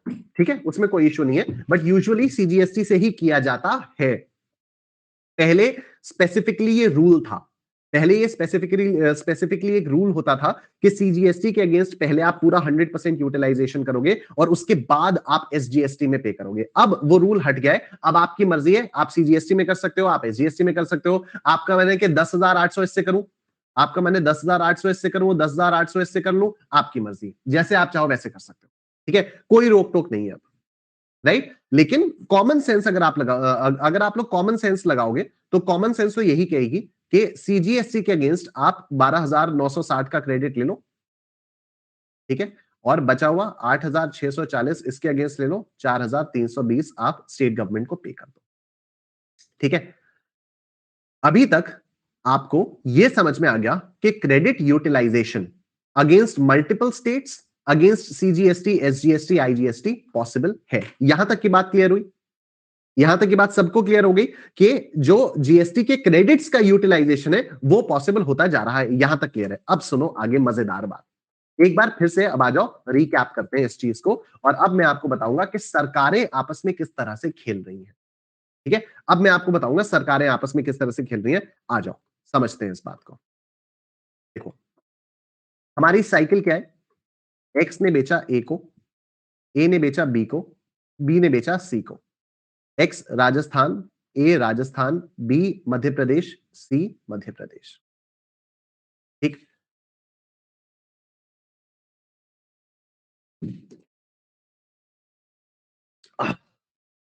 अगर हम इस ट्रांजैक्शन के बारे में बात करें तो इस ट्रांजैक्शन में कोई प्रॉब्लम है ही नहीं, कोई प्रॉब्लम नहीं है। ठीक है, क्योंकि एक्स ने ए को सामान बेचा, एक्स ने ए को सामान बेचा, ए भी राजस्थान में है। ठीक है, अब एक्स को सपना थोड़ी आएगा कि ए इसको आगे जाकर मध्य प्रदेश में बेचेगा या कहीं पर किसी उत्तर प्रदेश में बेचेगा या कहीं पर भी बेचेगा। एक्स ने ए को सामान बेचा, दोनों राजस्थान में है, एक्स खुश, एक्स एकदम खुश। एक्स ने एक्स ने 9,000 रुपए सेंट्रल गवर्नमेंट को पे कर दिया और 9,000 रुपए स्टेट गवर्नमेंट को पे कर दिया। ठीक है, एक्स ने 9,000 रुपए सेंट्रल गवर्नमेंट को पे कर दिया और 9,000 रुपए स्टेट गवर्नमेंट को पे कर दिया है, राइट। तो यहां पर as far as this transaction is concerned everything is fine because till now we know that goods are being consumed in Rajasthan itself, क्योंकि X ने तो A को बेचा ना, A भी राजस्थान में, तो अभी तक X को क्या पता है? X को तो ये पता है कि हाँ मैंने अपना माल सेम स्टेट में बेचा है, तो मैं तो यही मान के चलूंगा कि सामने वाला कंज्यूमर है। X को थोड़ी दिमाग लगाने के अल्टीमेट कंज्यूमर कौन है, X उसके बारे में क्यों सोचेगा? तो X को ये लग रहा है कि हाँ यार अल्टीमेट कंज्यूमर A है जो कि राजस्थान में है, तो यहां पर कोई इशू नहीं है। So 9,000 should be received by the central government and 9,000 should be received by the Rajasthan government. ये बात एकदम क्लियर है? यहां तक की बात एकदम क्लियर है? जल्दी से बताओ मेरे को। यहां तक की बात क्लियर है? अगर सिर्फ आइसोलेटेड पहला ट्रांजैक्शन देखे तो यहां तक की बात क्लियर है? तो इधर देखो, जब मिस्टर एक्स ने मिस्टर ए को बेचा तो सेंट्रल गवर्नमेंट के पास 9,000 रुपए आया और राजस्थान गवर्नमेंट के पास 9,000 रुपए आ गया। राजस्थान गवर्नमेंट के पास 9,000 रुपए आ गया। अब आओ आगे देखते हैं। जब ए ने बी को बेचा, जब ए ने बी को बेचा, ठीक है, तो क्या पता चलता है कि ओ नो, ओ नो, पता यह चलता है कि ए जो है कि ये अल्टीमेट जो कंज्यूमर है वो तो मध्य प्रदेश है। पता यह चल रहा है कि अल्टीमेट कंज्यूमर जो है वो तो मध्य प्रदेश है। अल्टीमेट कंज्यूमर मध्य प्रदेश, ये तो ए को समझ में आ गया ना। ए ने जैसे ही सामान बेचा, ए ने जैसे ही सामान बी को बेचा, बी मध्य प्रदेश का बंदा था, हमें यह समझ में आ गया कि एंड कंज्यूमर राजस्थान तो नहीं है, मध्य प्रदेश हो चाहे उत्तर प्रदेश हो कोई फर्क नहीं पड़ता।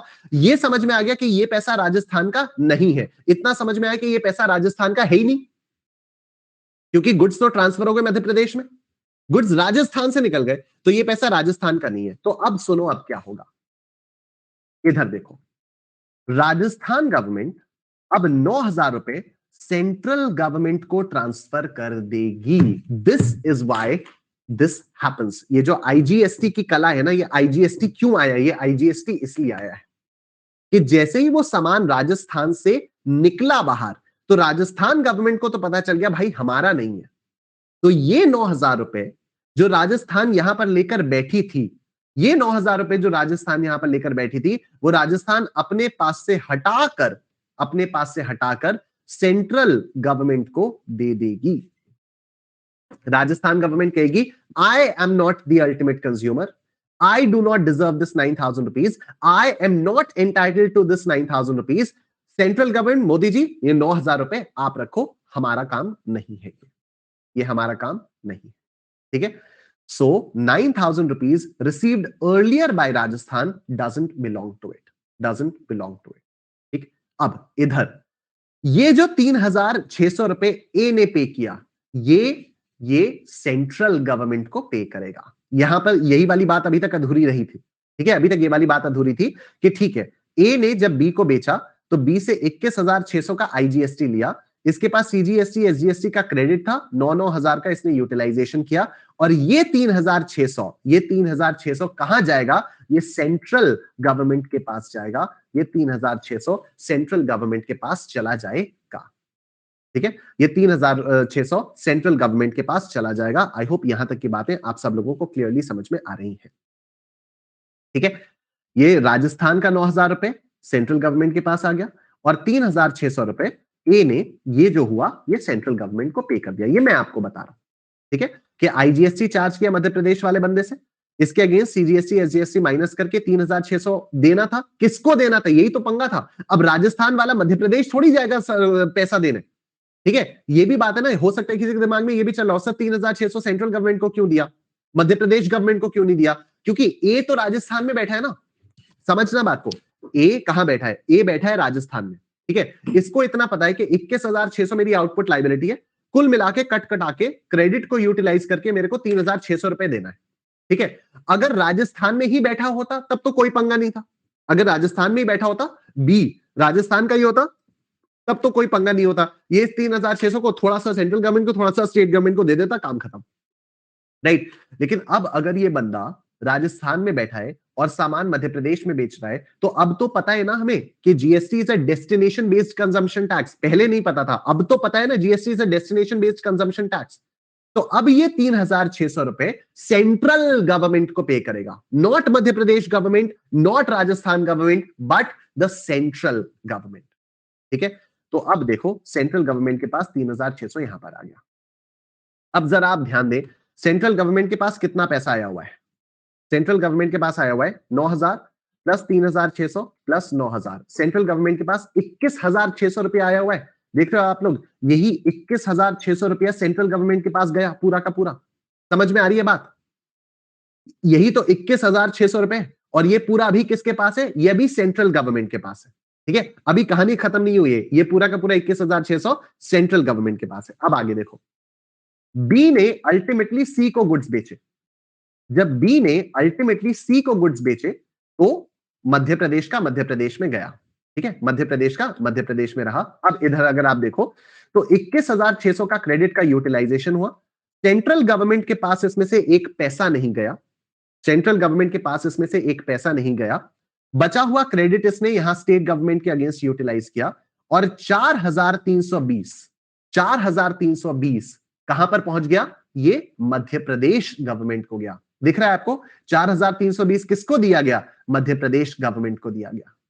ठीक है, same state to same state Madhya Pradesh government को मैं दे सकता हूं, तो मध्य प्रदेश गवर्नमेंट को 4,320 रुपया दिया गया।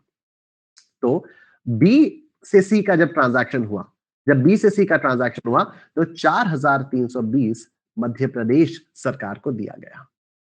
ठीक है, मध्य प्रदेश सरकार को दिया गया। अब सुनो, अब सुनो मजे की बात अब कहां से आएगी। अब मजे की बात जो आएगी वो ये आएगी कि भाई साहब ऐसा है कि सेंट्रल गवर्नमेंट के पास 12,960 आना चाहिए, जो कि आया हुआ है। स्टेट गवर्नमेंट के पास 8,640 और 4,320, मतलब यही 12,960 आना चाहिए, पर आया नहीं है। ठीक है, यही तो बात है। बात यह है कि इस ट्रांजैक्शन में जो बी टू सी वाला ट्रांजैक्शन है, जो बी से सी वाला ट्रांजैक्शन है, उसमें 12,960 सेंट्रल गवर्नमेंट के पास होना चाहिए, जो कि ऑलरेडी पड़ा हुआ है, तभी तो उसका क्रेडिट लिया, तभी तो सेंट्रल गवर्नमेंट को कुछ और नहीं दिया। ठीक, समझना है इसको बहुत आराम से, धीरे से।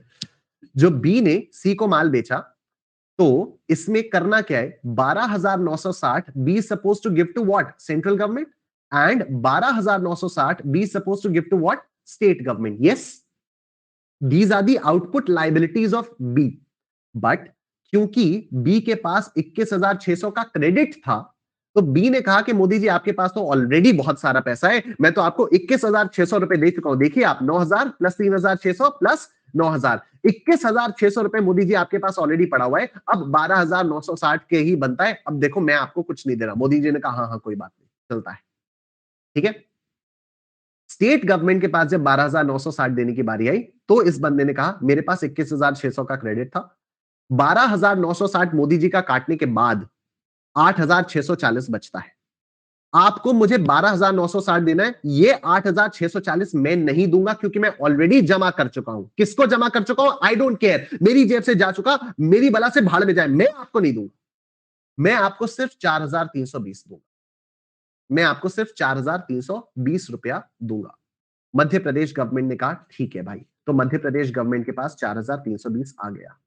ठीक, लेकिन क्या मध्य प्रदेश इस 8,640 को ऐसे ही छोड़ देगी? क्या मध्य प्रदेश सरकार इस 8,640 रुपया को ऐसे ही छोड़ देगी? तो द आंसर इज नो। तो मध्य प्रदेश सरकार किसके पास जाके गुहाई लगाएगी? मोदी जी, मोदी जी, मोदी जी। ये 8,640 रुपया बी ने कहा कि क्रेडिट है, कहां है, हमको दे दो। तो मोदी जी अब क्या करेंगे? अपने पास से 8,640 रुपया निकाल कर मध्य प्रदेश गवर्नमेंट को दे देंगे। अब मोदी जी 8,640 रुपया अपने पास से निकालकर मध्य प्रदेश सरकार को दे देंगे। नाउ यू टोटल, सेंट्रल का टोटल करो, राजस्थान का टोटल करो, मध्य प्रदेश का टोटल करो, यू विल बी अमेज्ड।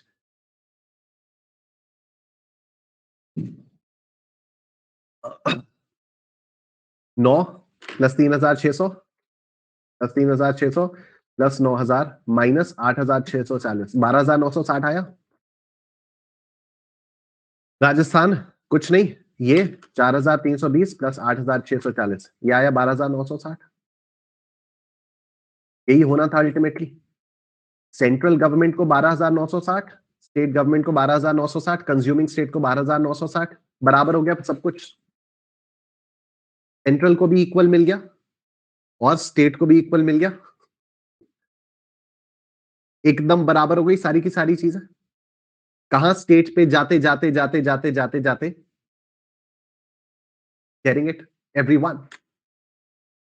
तो अब एक काम करो सबको समझ में आ गया बोलो,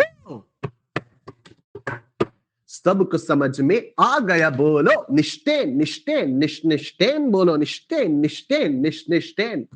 कल से नहीं बोला मैंने ये, कल पूरी क्लास में एक बार भी निष्ठेन नहीं बुलवाया, ठीक है। आज हुआ ये निष्ठेन फॉरएवर बोलो, निष्ठेन फॉरएवर। ठीक है ना, कल आपने मिस किया, आज आ गया। मैं वही तो चाह रहा था कि कुछ एक सॉलिड सी चीज जाए ना तब हो। अभी बात खत्म नहीं हुई, मतलब वैसे बात खत्म हो गई, लेकिन ऑफ कोर्स मैं इसको रिपीट करूंगा, ठीक है। अभी क्या हुआ था, थैंक यू युक्ति। युक्ति कहती है नीशु भैया फॉरएवर, थैंक यू। ठीक है, चलो मैं आपको एक बात बताता हूं। अकाउंट्स आप लोगों ने पढ़ी हुई है, अकाउंट्स में सबसे पहले बनता है वाउचर। अकाउंट्स में सबसे पहले बनता है वाउचर, वाउचर से बनाया जाता है जर्नल, जर्नल से बनता है लेजर, लेजर से बनता है ट्रायल बैलेंस, ट्रायल बैलेंस से बनता है P&L एंड बैलेंस शीट। ये अकाउंटिंग साइकिल होती है, ये अकाउंटिंग साइकिल है, ठीक है। इनिशियली जब आप 11th क्लास में पढ़ते हो अकाउंट्स, तो आपको वाउचर पता नहीं पढ़ाया जाता है या नहीं पढ़ाया जाता, वैसे वाउचर पढ़ाया जाता नहीं है, जर्नल से स्टार्ट करते हैं, ठीक है। पहले पूरा जर्नल पढ़ाते हैं, पहले आपको पूरा का पूरा जर्नल लिखना सिखाते हैं, उसके बाद आपको जर्नल के बेसिस पर लेजर लिखना सिखाते हैं, और फिर आपके पास क्वेश्चंस आते हैं जिसमें होता है कि आप जर्नल भी बनाओ लेजर भी बनाओ, यही होता है, जर्नल भी बनाओ लेजर भी बनाओ, generalized transactions and also create ledger accounts. उसके बाद आपके पास ट्रायल बैलेंस आपको सिखाया जाता है, और आपको कहा जाता है generalized transactions, prepare the ledger accounts, also prepare the trial balance, ठीक है। उसके बाद फाइनली आपको P&L और बैलेंस शीट वाली चीजें दिखाई जाती हैं, लेकिन एक पॉइंट के बाद आपको समझ में आ जाता है कि किसी भी ट्रांजैक्शन की अगर आप जर्नल एंट्री करते हो, तो उसके साथ ही साथ उसी ट्रांजैक्शन का आप साथ ही साथ लेजर भी बना लेते हो, साथ ही साथ ट्रायल बैलेंस और P&L और बैलेंस शीट में भी उसका इफेक्ट आप इमेजिन कर पाते हो। फॉर एग्जाम्पल, अगर मैं एक सिंपल सा एग्जाम्पल लू, एक सिंपल सा एग्जाम्पल लू, वही cash account debit to capital वाला, ठीक है। Ram started business with 50,000 rupees cash, तो ये आएगा cash account debit to capital, 50,000, 50,000। Ledger accounts बना सकते हैं इसका, कैश अकाउंट टू कैपिटल 50,000, और यहां पर बाई बैलेंस कैरीड डाउन 50,000, ठीक। फिर यहां पर कैपिटल का लेजर अकाउंट आप बना सकते हो, बाई कैश 50,000, और यहां पर टू बैलेंस कैरीड डाउन 50,000, ठीक। ये उसके बाद आप ट्रायल बैलेंस बना सकते हो, ट्रायल बैलेंस में इस तरह से होगा, ठीक। डेबिट क्रेडिट, तो यहां पर आपने लिखा कैश डेबिट साइड में 50,000 और कैपिटल क्रेडिट साइड में 50,000, तो ये ट्रायल बैलेंस भी आपका टैली हो गया, ठीक है। और फिर आप बैलेंस शीट बनाओगे, बैलेंस शीट में क्या हो जाएगा, एसेट साइड में कैश 50,000 और कैपिटल 50,000, और आपकी बैलेंस शीट भी टैली हो गई। इस तरह से आप इमेजिन कर सकते हो, विजुअलाइज कर सकते हो कि एक जर्नल एंट्री से वो ट्रांजैक्शन कहां कैसे कैसे जाएगा, ठीक। एग्जैक्टली उसी तरह से अब मैं आपको हर स्टेप पे ये तीनों चार्ट्स बनाकर दिखाता हूं। हमने क्या किया, पहले ये वाला चार्ट बनाया, फिर ये वाला चार्ट बनाया, उसके बाद हम लोगों ने ये वाला चार्ट बनाया। अब मैं एक काम करता हूं, फिर से पूरा क्वेश्चन बताता हूं, जिससे आपके दिमाग में और क्लैरिटी आ जाए कि कैसे कैसे कैसे कैसे हो रहा है, ठीक है। तो एक बार फिर से हम लोग पूरा देखते हैं, जिससे आपके दिमाग में और ज्यादा क्लैरिटी आ जाए कि हर स्टेप के बाद ट्रांजैक्शन में क्या क्या हो रहा है, ठीक है। तो हम लोग वही वैसे ही शुरू करेंगे। तो mister X, a manufacturer in Rajasthan, has supplied goods valued at 1 lakh rupees to mister A, a dealer in Rajasthan, ठीक है। तो सबसे पहले एक्स से ए पर गया, राजस्थान से राजस्थान, ठीक। तो परचेज प्राइस यहां पर कुछ था नहीं, 1 लाख, 1 लाख ये हुआ, टोटल हो गया 1 लाख, ठीक। क्योंकि राजस्थान राजस्थान था, तो इसलिए 9,000, 9,000, ये कुछ नहीं, और ये 1,18,000, ठीक। इसकी परचेज प्राइस आ गया 1 लाख, ठीक। 9,9,000 का जब एक्स ने जीएसटी लिया, तो एक्स की लाइबिलिटी आई, आउटपुट लाइबिलिटी 9,000, 9,000।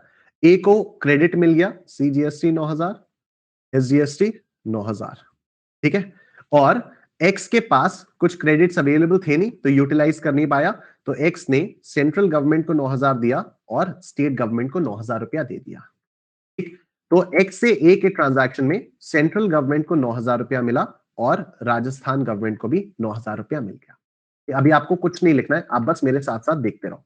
उसके बाद क्या हुआ, ये वाला ट्रांजैक्शन कंप्लीट हो गया। तो देख लो तीनों तीनों की तीनों टेबल्स आपकी फुलफिल हो गई, तीनों टेबल्स आपकी भर गई। देख रहे हो किस तरह से तीनों टेबल्स आपकी भर रही है, credit availment, credit utilisation, flow of amount within the government हो रहा है, नहीं नाइस। अब आगे देखो, मिस्टर ए ने ये गुड्स बेचे बी को after making a value addition of 20%। तो ए ने बी को गुड्स बेचे और बी मध्य प्रदेश का था और इस पर 20% का वैल्यू एडिशन किया, ठीक। तो 20,000 का वैल्यू एडिशन हुआ, 1,20,000 ये हो गया। अब क्योंकि ए से मध्य प्रदेश में बेचा जा रहा है, राजस्थान से मध्य प्रदेश में बेचा जा रहा है, इसलिए इस पर आईजीएसटी लगेगा। 1,20,000 पर 1,20,000 पर 18% आईजीएसटी 21,600, 21,600, ठीक। 141,600 ये हो गया आपका 1,41,600, ठीक। अब ए ने जब आईजीएसटी लिया तो आईजीएसटी की आउटपुट लाइबिलिटी आएगी ए के पास 21,600, 21,600 की आउटपुट लाइबिलिटी आएगी और बी के पास आईजीएसटी का क्रेडिट आ जाएगा 21,600, ठीक। अब ए क्या करेगा, ये 9,000 और 9,000 का क्रेडिट यूटिलाइज करेगा। 9,000 का सीजीएसटी का क्रेडिट यूटिलाइज किया, 9,000 का एसजीएसटी का क्रेडिट यूटिलाइज किया और अल्टीमेटली जो भी आईजीएसटी है 21,600 माइनस 21,600 माइनस 18,000, 3,600 ये पे कर दिया सेंट्रल गवर्नमेंट को। किसको, सेंट्रल गवर्नमेंट को। तो जब ए से बी का ट्रांजैक्शन हुआ, ए से बी के ट्रांजैक्शन में सेंट्रल गवर्नमेंट के पास 3,600 रुपया आया। इसी ट्रांजैक्शन में राजस्थान गवर्नमेंट को पता चल गया कि सामान मेरे यहां कंज्यूम नहीं हो रहा, सामान तो आगे मध्य प्रदेश में बिक गया। तो राजस्थान गवर्नमेंट के पास ये जो 9,000 रुपया पड़ा हुआ था, राजस्थान ने कहा कि ये इस पर हमारा कोई हक नहीं है, मोदी जी आप ही रखो। राजस्थान गवर्नमेंट ने कहा इस 9,000 रुपए को आप ही रखो, ठीक है। तो अभी यहां तक की भी बात एकदम क्लियर हो गई। ए से बी वाला ट्रांजैक्शन क्लियर हुआ, कब कब कहां कहां क्या क्या हुआ, कौन सी सरकारों के बीच में क्या क्या बातें हुई, सब कुछ एकदम क्लियर हो गया। अब आगे देखते हैं। B further supplied the goods to Mr. C of Madhya Pradesh after making a value addition of 20%. तो B ने C को गुड्स बेचे, C भी मध्य प्रदेश का था, तो 20% की वैल्यू ऐड की। तो B ने खरीदा कितने में था, 1,20,000 में खरीदा था। इस पर 20% की वैल्यू एडिशन कितना आता है, 1,20,000 इंटू 0.20, तो ये 24,000 की वैल्यू एडिशन आ जाता है और यहाँ पर 1,44,000 रुपए ये आ जाता है। अब क्योंकि बी ने सी को बेचा था और दोनों मध्य प्रदेश में थे, तो फिर सीजीएसटी और एसजीएसटी चार्ज होगा। तो 1,44,000 का इंटू 0.909 का तो 12,960, 12,960 सीजीएसटी, 12,960 एसजीएसटी, और अगर टोटल किया जाए तो आता है 169,920, 169,920, ठीक है, 169,920। अब बी ने 12,960 12,960 अगर कलेक्ट किया है तो ये उसकी लाइबिलिटी है, 12,960 12,960, ठीक। बी के पास ऑलरेडी आईजीएसटी का 21,600 का क्रेडिट पड़ा हुआ था। तो अभी बी करेगा क्या कि इस 21,600 में से 12,960 का क्रेडिट यूटिलाइज कर लेगा अगेंस्ट सीजीएसटी, जिससे सेंट्रल गवर्नमेंट को कुछ टैक्स नहीं पे करना पड़ेगा। और बचा कितना, 21,600 माइनस 12,960, बचा 8,640, 8,640 का क्रेडिट यूटिलाइज हो जाएगा अगेंस्ट एसजीएसटी। तो स्टेट गवर्नमेंट को 12,960 माइनस 8,640 यानी सिर्फ 4,320 रुपीज पे करेगा, ठीक है। तो जब बी ने सी को बेचा, बी ने गुड सी को बेचे, तो स्टेट गवर्नमेंट को मिला 4,320। बी ने जब सी को बेचा, सेंट्रल गवर्नमेंट को कुछ नहीं मिला, राजस्थान गवर्नमेंट को कुछ नहीं मिला, स्टेट गवर्नमेंट को मिल गया 4,320, ठीक है। रही बात इस 8,640 रुपए की, तो ये क्योंकि सेंट्रल गवर्नमेंट के पास ये पूरा का पूरा 21,600 रुपए, अभी आप देखो अगर, तो पूरा का पूरा 21,600 रुपए सेंट्रल गवर्नमेंट के पास पड़ा हुआ है, लेकिन सेंट्रल गवर्नमेंट के पास होना कितना चाहिए? होना चाहिए सिर्फ 12,960 रुपए। तो सेंट्रल गवर्नमेंट अपने पास 12,960 रख लेगी और ये 8,640 ये मध्य प्रदेश गवर्नमेंट को भेज देगी। तो 8,640 मध्य प्रदेश गवर्नमेंट को यहां से आ जाएगा, सेंट्रल गवर्नमेंट के पास से ये वाला पैसा हटा दिया जाएगा और अब जब आप टोटल करोगे तो 12,960 सेंट्रल गवर्नमेंट के पास आएगा, 12,960 मध्य प्रदेश गवर्नमेंट के पास आएगा और राजस्थान गवर्नमेंट जो कि सिर्फ एक मीडिएटर का काम कर रही थी उसके पास कुछ पैसा नहीं जाएगा। And this is how GST and especially IGST has been able to solve this problem at the central and the state level as well. ठीक है जी, this is how the things are being done. ठीक, amazing. Harshita, आकांक्षा, वेद, सौभाग्य, शिवानी, संजीव, प्रियल, खुशी, श्रेया, मोहित, प्रणय, मयूरी, तुषार, वेदांत, आयुष, मुस्कान, very nice. ठीक है, अभी आप सब लोग कुछ कुछ परेशान हो रहे हो, एग्जाम में कैसे होगा, क्या होगा, एग्जाम में ऐसे सॉल्व करना है वगैरह वगैरह वगैरह। आप प्लीज थोड़ा सा ट्रस्ट रखो, बिल्कुल परेशान मत हो। ये वाले क्वेश्चंस आपके एग्जाम में नहीं आएंगे, ठीक है। ये वाले मैंने आपको कल भी बताया था कि जो हम लोग ये इंट्रोडक्शन में करेंगे, इस पर बेस्ड क्वेश्चंस एग्जाम में नहीं आएंगे। एग्जाम में जो आएगा वो पढ़ने से पहले हमें ये चीजें समझनी होंगी, तभी आप समझ पाओगे कि एग्जाम में जो हम लोग पढ़ रहे हैं वो क्यों पढ़ रहे हैं, उसका क्या है, कैसे सवाल आएंगे, वो सब हम लोग करेंगे, ठीक है। मैं आपको बताऊंगा कौन से क्वेश्चन स्टडी मटेरियल के हैं, कौन से किसके हैं, एग्जाम में कैसे करना है, क्या करना है। आप अभी बिल्कुल परेशान मत हो, ये चीजें आपको समझने की है। जब आप रिवाइज भी करोगे तो just understand, imagine the pattern, ठीक है। इसको आप प्लेन पेपर पे चाहो तो सॉल्व करने की कोशिश करना, टेबल्स बनाकर, अंडरस्टैंड द पैटर्न, ठीक है। इस तरह से करना होगा, ठीक। तो आई होप एकदम क्लियर हो चुका है, एकदम क्लियर हो चुका है कि जीएसटी में इंटर स्टेट लेवल पर प्रॉब्लम्स कैसे सॉल्व हुई। Very nice. अब आ जाओ, एक चीज और देखो, जीएसटी जो है ना, that is levied on the supply of goods and services. ये लाइन जितनी छोटी है, इसको समझना 8 घंटे का काम है, ठीक है। ये वाली लाइन जितनी छोटी अभी इस समय दिख रही है, इसको समझना 6 से 8 घंटे का काम है।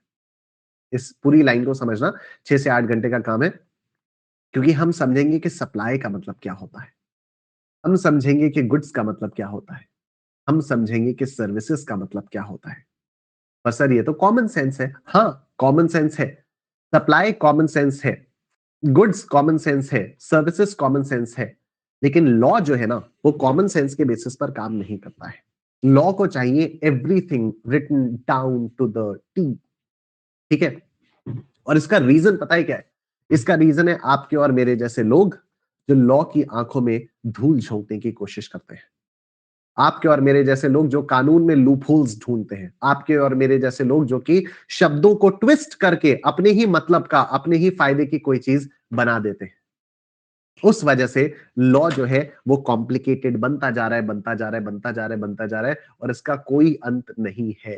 एक्चुअली मैं सच बता रहा हूं ये चीज, ठीक है। आप लोग देखोगे कि लॉ में सप्लाई अगर है तो सप्लाई में एक एक चीज, छोटी छोटी छोटी छोटी छोटी छोटी चीजें, मतलब जो आप सोच भी नहीं सकते, जो आपने कभी सोचा भी नहीं होगा कि अबे इतना ज्यादा क्यों घुस रहा है भाई इसमें, हो गया।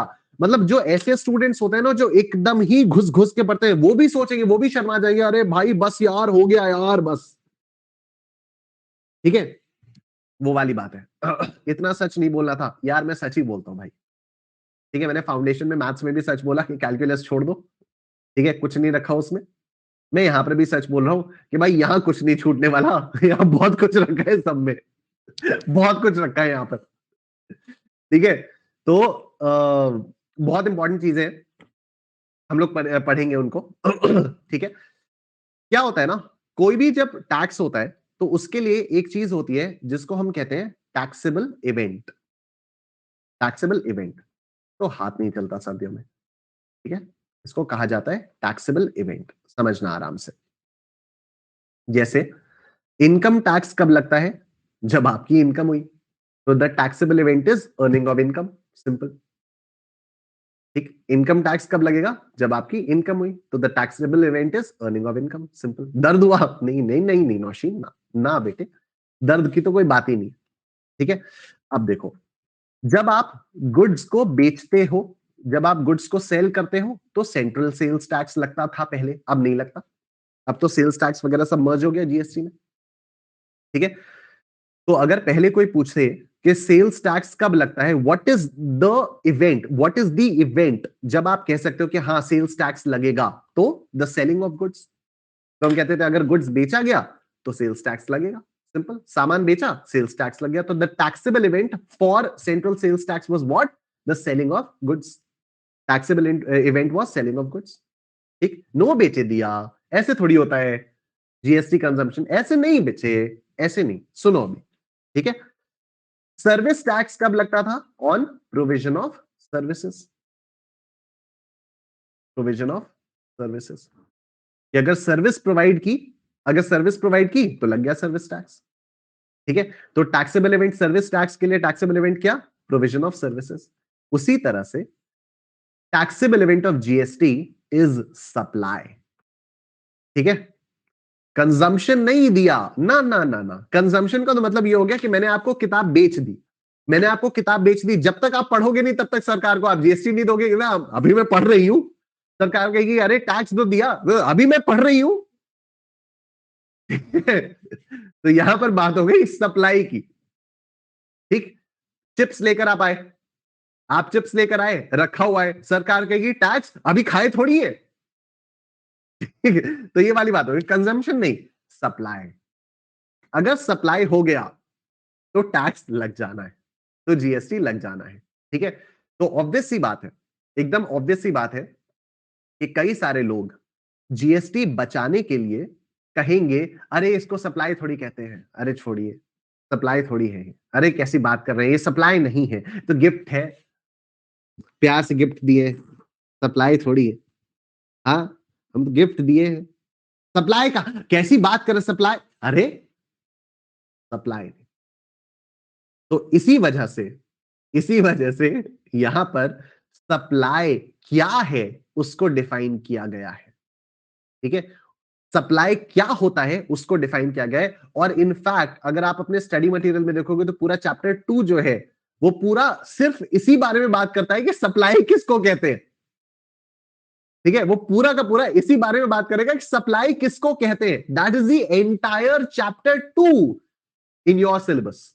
ठीक है, और वो भी छोटा है, सी फाइनल में और बड़ा है। ठीक है, लेकिन आप बिल्कुल परेशान मत हो, हम लोग बहुत आराम आराम से करेंगे, धीरे धीरे। ठीक है, सब याद हो जाएगा। गुड्स किसको कहते हैं और सर्विस किसको कहते हैं, मैंने कल आपको लेमन भाषा में तो बता दिया कि अगर मैं आपको कुछ सामान बेच रहा हूं, गुड्स। ठीक है, मैं आपको कुछ सामान नहीं बेच रहा हूं, सर्विस। राइट, लेकिन एक्चुअली गुड्स किसको कहा जाता है, एक्चुअली सर्विस किसको कहा जाता है, वो भी हम यहां पर पढ़ेंगे। ठीक है, क्योंकि ये हो सकता है ना, सप्लाई तो किए हैं पर गुड्स कहां दिए हैं, गुड्स थोड़ी दिए हैं, तो सर्विस दियोगे, नहीं नहीं सर्विस भी नहीं दिए, पैसा दिए। 500 का नोट नौशीन को पकड़ा दिया, क्या ये 500 का नोट गुड्स है? क्या ये 500 का नोट सर्विस है? कुछ नहीं, पैसा दे दिए। ठीक है, तो गुड्स है, सर्विस है, क्या है? तो कौन कौन सी चीजें गुड्स है, कौन कौन सी चीजें सर्विसेज है, कौन कौन सी चीजें सप्लाई है, इन सारी चीजों को हम लोग धीरे धीरे धीरे धीरे करके पढ़ेंगे। ठीक है, तो आई थिंक आज की क्लास में हम इतना रख सकते हैं। मंडे से will start with the fresh chapter of supply, या अगर आपका मन हो तो आज थोड़ा सा और कर दें, सप्लाई शुरू कर दें, सप्लाई शुरू कर दें, सप्लाई करा दो। कोमल कह रही है नो, चलो मैं एक बार मैं पोल ले लेता हूं। ठीक है, मैं पोल लेता हूं, रुको। ऑप्शन ए आज, option B Monday, option C आपकी मर्जी, और ऑप्शन डी बताओ। इतने बदतमीज लोग हैं, देखो इतने ज्यादा बदतमीज लोग हैं ये। अयान, धीरज, लाइट, नीरज, हर्षिता, अभिषेक, उरव, नंद किशोर, साहिल, शुभम, हिमांशु, हर्ष। ऐसे बात करते हैं टीचर से? है ये इतने सारे लोग, ये भग भग का टीचर से ऐसे बात की जाती है? वेरी बैड यार, डिसअपॉइंटिंग, डिसगस्टिंग। क्या बात है ये? तुम लोग सीए फाउंडेशन से कुछ नहीं सीख पाए हो? सीए फाउंडेशन में ऐसा कितनी बार किया हम लोगों ने, और तुम लोग कुछ नहीं सीख पाए सीए फाउंडेशन से? वही बंदा है, वही निशु है, वही निशांत कुमार है, वही निष्ठेन है, वही बंदा है जो सीए फाउंडेशन में था। ठीक है, इंटर में आके वो बदल थोड़ी जाएगा, वही रहेगा। ठीक है, अच्छा डैशबोर्ड इक्वलाइज कर रहा था, देखो कुछ भी। चलो अच्छा, एक काम करते हैं, एक बार फिर से पोल लेते हैं, अब कायदे वाला। ठीक है, एक बार फिर से कायदे का पोल लेते हैं। आज कल आपकी मर्जी है भाग।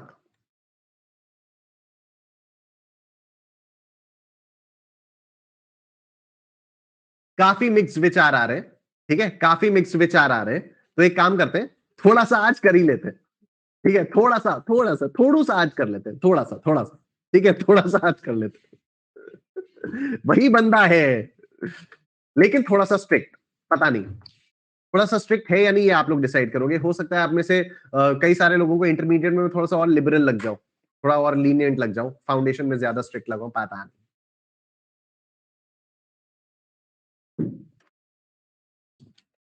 आइए शुरू करते हैं। कॉल स्मिति करेंगे, कॉल करेंगे, थोड़ी देर में कॉल करेंगे। ठीक है, पहले सप्लाई का थोड़ा सा कर लेते हैं, 10-15 मिनट में आपको सप्लाई का बेस बता दूं। ठीक है, आपको एक सप्लाई का बस ओवरव्यू करता हूं, फिर मैं हम लोग कॉल पे बात करेंगे। गणेश जी कह रहे हैं ये रिवीजन बैच है। नहीं गणेश जी, ये रिवीजन बैच बिल्कुल भी नहीं है, एकदम फुल फ्लेजेड बैच है, इतने डिटेल में आपने कभी नहीं पढ़ा होगा। ठीक है, तो taxable event in GST. GST is levied on the supply of goods or services or both. Therefore, the taxable event in GST is supply. In this chapter, we'll understand the meaning of these terms and understand the scope of supply. आओ एक एक करके समझते हैं। Section 7 of the CGST act. देखो मैं आपको एक चीज बताता हूं, वैसे तो हम लोग इसको चैप्टर 3 में पढ़ेंगे, पर फिर भी थोड़ा सा बता देता हूं। एक मेन एक्ट जो होता है ना, वो CGST एक्ट है। CGST एक्ट है। सीजीएसटी एक्ट में जो कुछ भी है वो पूरा का पूरा आईजीएसटी एक्ट ने कॉपी करके रखा हुआ है, वर्ड टू वर्ड पूरा का पूरा कॉपीड है। ठीक है, सीजीएसटी एक्ट में बस क्या बोला जाएगा, हर साल बोला जाएगा there shall be levied a central tax. ठीक है, सीजीएसटी एक्ट में कहीं पर भी कुछ भी लिखा होगा तो बार बार लिखा होगा there shall be levied a central tax. IGST act में सब कुछ सेम रहेगा, सेंट्रल टैक्स की जगह, मतलब वो कंट्रोल एच करके फाइंड रिप्लेस किया है इन्होंने, find central replace with integrated, बस ये हुआ है पूरे सीजीएसटी एक्ट में और आईजीएसटी एक्ट में, बस यही है। ठीक है, सीजीएसटी एक्ट सबसे पहले बनाया गया, पूरी शिद्दत से सीजीएसटी एक्ट बनाया गया, पूरी शिद्दत से सीजीएसटी एक्ट बनाया गया। उसके बाद इनको लगा कि यार एक आईजीएसटी एक्ट भी बनाते हैं। ठीक है, तो इन्होंने क्या किया, वही वर्ड फाइल को डुप्लीकेट किया, वही वर्ड फाइल जो सीजीएसटी बनाई थी उसी को पूरा कॉपी करके एक फ्रेश वर्ड फाइल पेस्ट। ठीक है, फिर वहां पर इन्होंने किया कंट्रोल एच, उससे फाइंड रिप्लेस वाला डब्बा खुल गया, find central replace with integrated, बन गया पूरा आईजीएसटी एक्ट। ठीक है, उसके बाद हर गवर्नमेंट का अलग अलग एक्ट है, हर गवर्नमेंट का अलग अलग एक्ट है। ठीक है, Uttar Pradesh government GST, sorry एक स्टेट गवर्नमेंट एक्ट है, उसको हम लोग ये जितने भी अलग अलग एक्ट्स हैं ना, इनको हम लोग डिटेल में चैप्टर 3 में पढ़ेंगे, जब चार्ज ऑफ जीएसटी वाला चैप्टर पढ़ेंगे। तो इसमें स्टेट गवर्नमेंट्स वाले ने एक्ट क्या किया, स्टेट गवर्नमेंट ने सिंपली क्या किया कि हर गवर्नमेंट का अलग अलग एक्ट बनाना है, तो इन्होंने भी सीजीएसटी की एक डुप्लीकेट वर्ड फाइल बनाई और अपनी स्टेट का नाम इसमें डाल दिया, बात खत्म। ठीक है, हम अपने सिलेबस में जो भी पढ़ेंगे, हम अपने सिलेबस में कोई भी सेक्शन अगर आप देखोगे तो वो सीजीएसटी एक्ट का होगा। ठीक है, क्योंकि तीनों एक्ट सेम ही है ऑलमोस्ट, हमारे सिलेबस में सीजीएसटी एक्ट है, और आप कोई भी सेक्शन नंबर जब यहां पर देखोगे तो वो आपको सीजीएसटी एक्ट का सेक्शन नंबर दिखाई देगा। तो इसमें सेक्शन नंबर 7 आता है स्कोप ऑफ सप्लाई। ठीक है, अब आ जाओ, मैं आपको बेस बता दूंगा, अभी एकदम डिटेल में नहीं जाएंगे, डिटेल में हम लोग मंडे से जाना शुरू करेंगे सप्लाई में, लेकिन अभी वाली क्लास इंपॉर्टेंट है। ऐसा बिल्कुल मत सोचना कि मंडे को एकदम फ्रॉम स्क्रैच पढ़ाऊंगा, जितना आज पढ़ा चुका हूँ अभी आधे घंटे में जो भी पढ़ाऊंगा उसको हम लोग मंडे को बस रिवाइज करेंगे, क्विकली रिवाइज करेंगे। ठीक है, तो देखना सप्लाई इंक्लूड्स, अच्छा ये जो चीज है ना सेक्शन 7, फिर ये सेक्शन 7 का सबसेक्शन 1 है, फिर उसके अंदर ये सब क्लॉज ए, फिर सब क्लॉज ए, फिर सब क्लॉज बी, फिर सब क्लॉज सी, ठीक है। फिर सब सेक्शन 1A, फिर सब सेक्शन 2, फिर क्लॉज ए, फिर क्लॉज बी, फिर ये सब सेक्शन 3, फिर ये क्लॉज ए, फिर ये क्लॉज बी, ठीक है। और ये है सप्लाई की डेफिनेशन, ये है सप्लाई की डेफिनेशन, ठीक है। तो मैंने आपको बोला था ना कि सप्लाई वर्ड के ऊपर एक पूरा चैप्टर बना हुआ है, तो ये है सप्लाई की डेफिनेशन। सप्लाई में क्या क्या आता है, क्या क्या नहीं आता है, कौन कौन सी चीजों को देखना होगा, कौन कौन सी चीजों को नहीं देखना होगा। गौरव सेम कह रहा है छोड़ ही दो, ठीक है। तो ये पूरा का पूरा सप्लाई है, ठीक है। राइट, चले अब आगे। साहू जी क्या कह रहे हैं, निशु भैया थोड़ा सिलेबस की गहराइयों का ओवरव्यू कराओ ना। अरे साहू जी, शायद आप कल वाली क्लास में नहीं आए थे, कल करवा दिया था और वो साथ साथ होगा। कल तो ओवरव्यू करवा दिया था, अब उसकी गहराइयों में अगर जाने, गहराइयों में ओवरव्यू क्या, गहराइयों में ओवरव्यू क्या होता है? साहू जी यार कैसे बात कर रहे हो आप, गहराइयों में ओवरव्यू कल करवा दिया, गहराइयों में अभी पूरा बैच लगेगा जाने में, ठीक है। चलो आओ देखो सप्लाई में क्या क्या होता है। तो सबसे पहले सेक्शन 7 का सबसेक्शन 1 देखते हैं, ठीक है। सेक्शन 7 सबसेक्शन 1 ये कहता है supply includes all forms of supply of goods और सर्विसेज और both such as sale, transfer, barter, exchange, license, rental, lease और disposal made or agreed to be made for a consideration by a person in the course or furtherance of business। मैं एक काम करता हूं, आज आपको सिर्फ इतना ही बताता हूं, ये डबल ए और बाकी सारी चीजें ना आप लोगों को मैं कल बताता हूं। आज मैं आपको सिर्फ इसके अंदर की चीजें बताता हूं, सिर्फ इसके अंदर की। तो देखो सप्लाई में इंक्लूड्स, अब आप लोग जब लॉ पढ़ोगे ना तो आपके पास दो टाइप की डेफिनेशंस आएंगी। एक डेफिनेशन होती है एग्जॉस्टिव, ठीक, और एक टाइप की डेफिनेशंस होती हैं वो होती है इंक्लूसिव डेफिनेशंस। एग्जॉस्टिव डेफिनेशन का मतलब होता है कि सप्लाई में सिर्फ ये आएगा और इसके अलावा कुछ नहीं आएगा। तो उसमें यहां पर लिखा रहता सप्लाई मीन्स, यहां लिखा रहता सप्लाई मीन्स। तो सप्लाई में सिर्फ ये चीजें आएंगी, इसके अलावा और कुछ सप्लाई में नहीं आएगा। लेकिन अगर यहां पर सप्लाई इंक्लूड्स लिखा है, इसका मतलब ये इंक्लूसिव डेफिनेशन है। इंक्लूसिव डेफिनेशन का मतलब है कि सप्लाई में ये सब तो है ही है, कुछ और भी आ सकता है। बाद में ये मत बोल देना कि देखो तुमने लिखा नहीं है तो सप्लाई नहीं मानेंगे। तो ओपन एंडेड छोड़ दिया है, ठीक है। तो अब देखो सप्लाई में क्या क्या आएगा। हर प्रकार की सप्लाई, किसकी, गुड्स की या सर्विसेज की या दोनों की, ठीक है। जैसे मैं टीचर हूं तो मैं आपको सर्विसेज प्रोवाइड कर रहा हूं, साथ ही में अगर मैं आपको अपने नोट्स की किताब बनाकर देना शुरू कर दूं तो वो गुड्स हो जाएगा।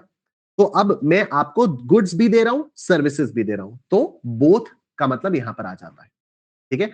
तो सप्लाई ऑफ गुड्स, या तो मैं आपको सिर्फ सामान बेच रहा हूं, सिर्फ किताबें बेच रहा हूं, या तो मैं आपको सिर्फ पढ़ा रहा हूं, या फिर मैं आपको दोनों कर रहा हूं। तो मैं आपको पढ़ा भी रहा हूं और आपको फिजिकल फॉर्म में बुक्स भी दे रहा हूं, तो बोथ हो गया। अब गुड्स या सर्विसेज या बोथ की जो सप्लाई है, इसके एग्जाम्पल्स दिए देखो, सच एज का मतलब हो गया फॉर एग्जाम्पल, सच एज का मतलब हो गया फॉर एग्जाम्पल, मतलब सेल, अगर आप कुछ बेच रहे हो तो वो सप्लाई है। ट्रांसफर, अगर आप कुछ ट्रांसफर कर रहे हो तो वो भी सप्लाई है। What is the difference between sale and transfer, what is the difference between sale and transfer, ठीक है। तो इसके बारे में हम लोग अभी इवेंचुअली बात करेंगे, नॉट टुडे बट मंडे से जब हम लोग इसके बारे में डिटेल में बात करने लग जाएंगे तो बात करेंगे। सेल का क्या मतलब होता है, ट्रांसफर का क्या मतलब होता है। बार्टर, बार्टर का मतलब एक हाथ लो दूसरे हाथ दो, ठीक है। मैंने आपसे कुछ सामान लिया, उसके बदले आपको कुछ और सामान दे दिया, जो पुराने जमाने में होता था, ठीक है, कि गेहूं लेना है तो उसके बदले सोना दे दिया वगैरह वगैरह, तो बार्टर हो गया। एक्सचेंज, एक्सचेंज मतलब पुराना दो नया ले लो, एक्सचेंज कर लो। लाइसेंस, रेंटल, लीज, डिस्पोजल, ठीक है। तो ये 8 जो चीजें हैं, 1 2 3 4 5 6 7 8, ये 8, क्या ये सिर्फ 8 ही चीजों को सप्लाई बोलेंगे या इसके अलावा कुछ और भी आ सकता है? सिर्फ इन 8 चीजों को बोलेंगे या और भी आ सकता है? और आ सकता है, बिल्कुल आ सकता है। क्यों? क्योंकि ये सिर्फ आपको एज एन एग्जाम्पल दिया हुआ है, ठीक है। तो अब देखो, मेड और अग्रीड टू बी मेड, इसका मतलब क्या, या तो आपने सेल मेक कर ली या तो आपने सेल करने का वादा किया। अग्रीड टू बी मेड का मतलब क्या हो गया? अग्रीड टू बी मेड का मतलब एडवांस दे दो, हम पढ़ाएंगे। ठीक है, मेड और अग्रीड टू बी मेड, मैं जब आपको पढ़ाऊंगा और मैं आपसे फीस ले रहा हूं, तो जब आपने मुझे फीस दी, जब आपने मुझे फीस दी, तो मैंने आपसे एक वादा किया कि हाँ मैं आपको पढ़ाऊंगा, मैं आपको पढ़ाऊंगा। ठीक है, तो मैं सर्विसेज का सप्लाई करूंगा, अग्रीड टू बी मेड, और आपने मुझे फीस दे दी। ठीक है, तो ये सप्लाई है। Even if I am agreeing कि मैं आपको हाँ पढ़ाऊंगा, मैं आपको पढ़ाऊंगा, तो ये सप्लाई मान लिया जाएगा, इवन तो अभी पढ़ाया नहीं है। ठीक है, अभी आपको समझ में आ रहा है कि सप्लाई की डेफिनेशन का पता होना क्यों जरूरी है? ठीक है, क्योंकि जैसी मेरे पास फीस आई, समझो इस बात को, समझो इस बात को, सपोज श्रेयस और मेरा अग्रीमेंट हुआ।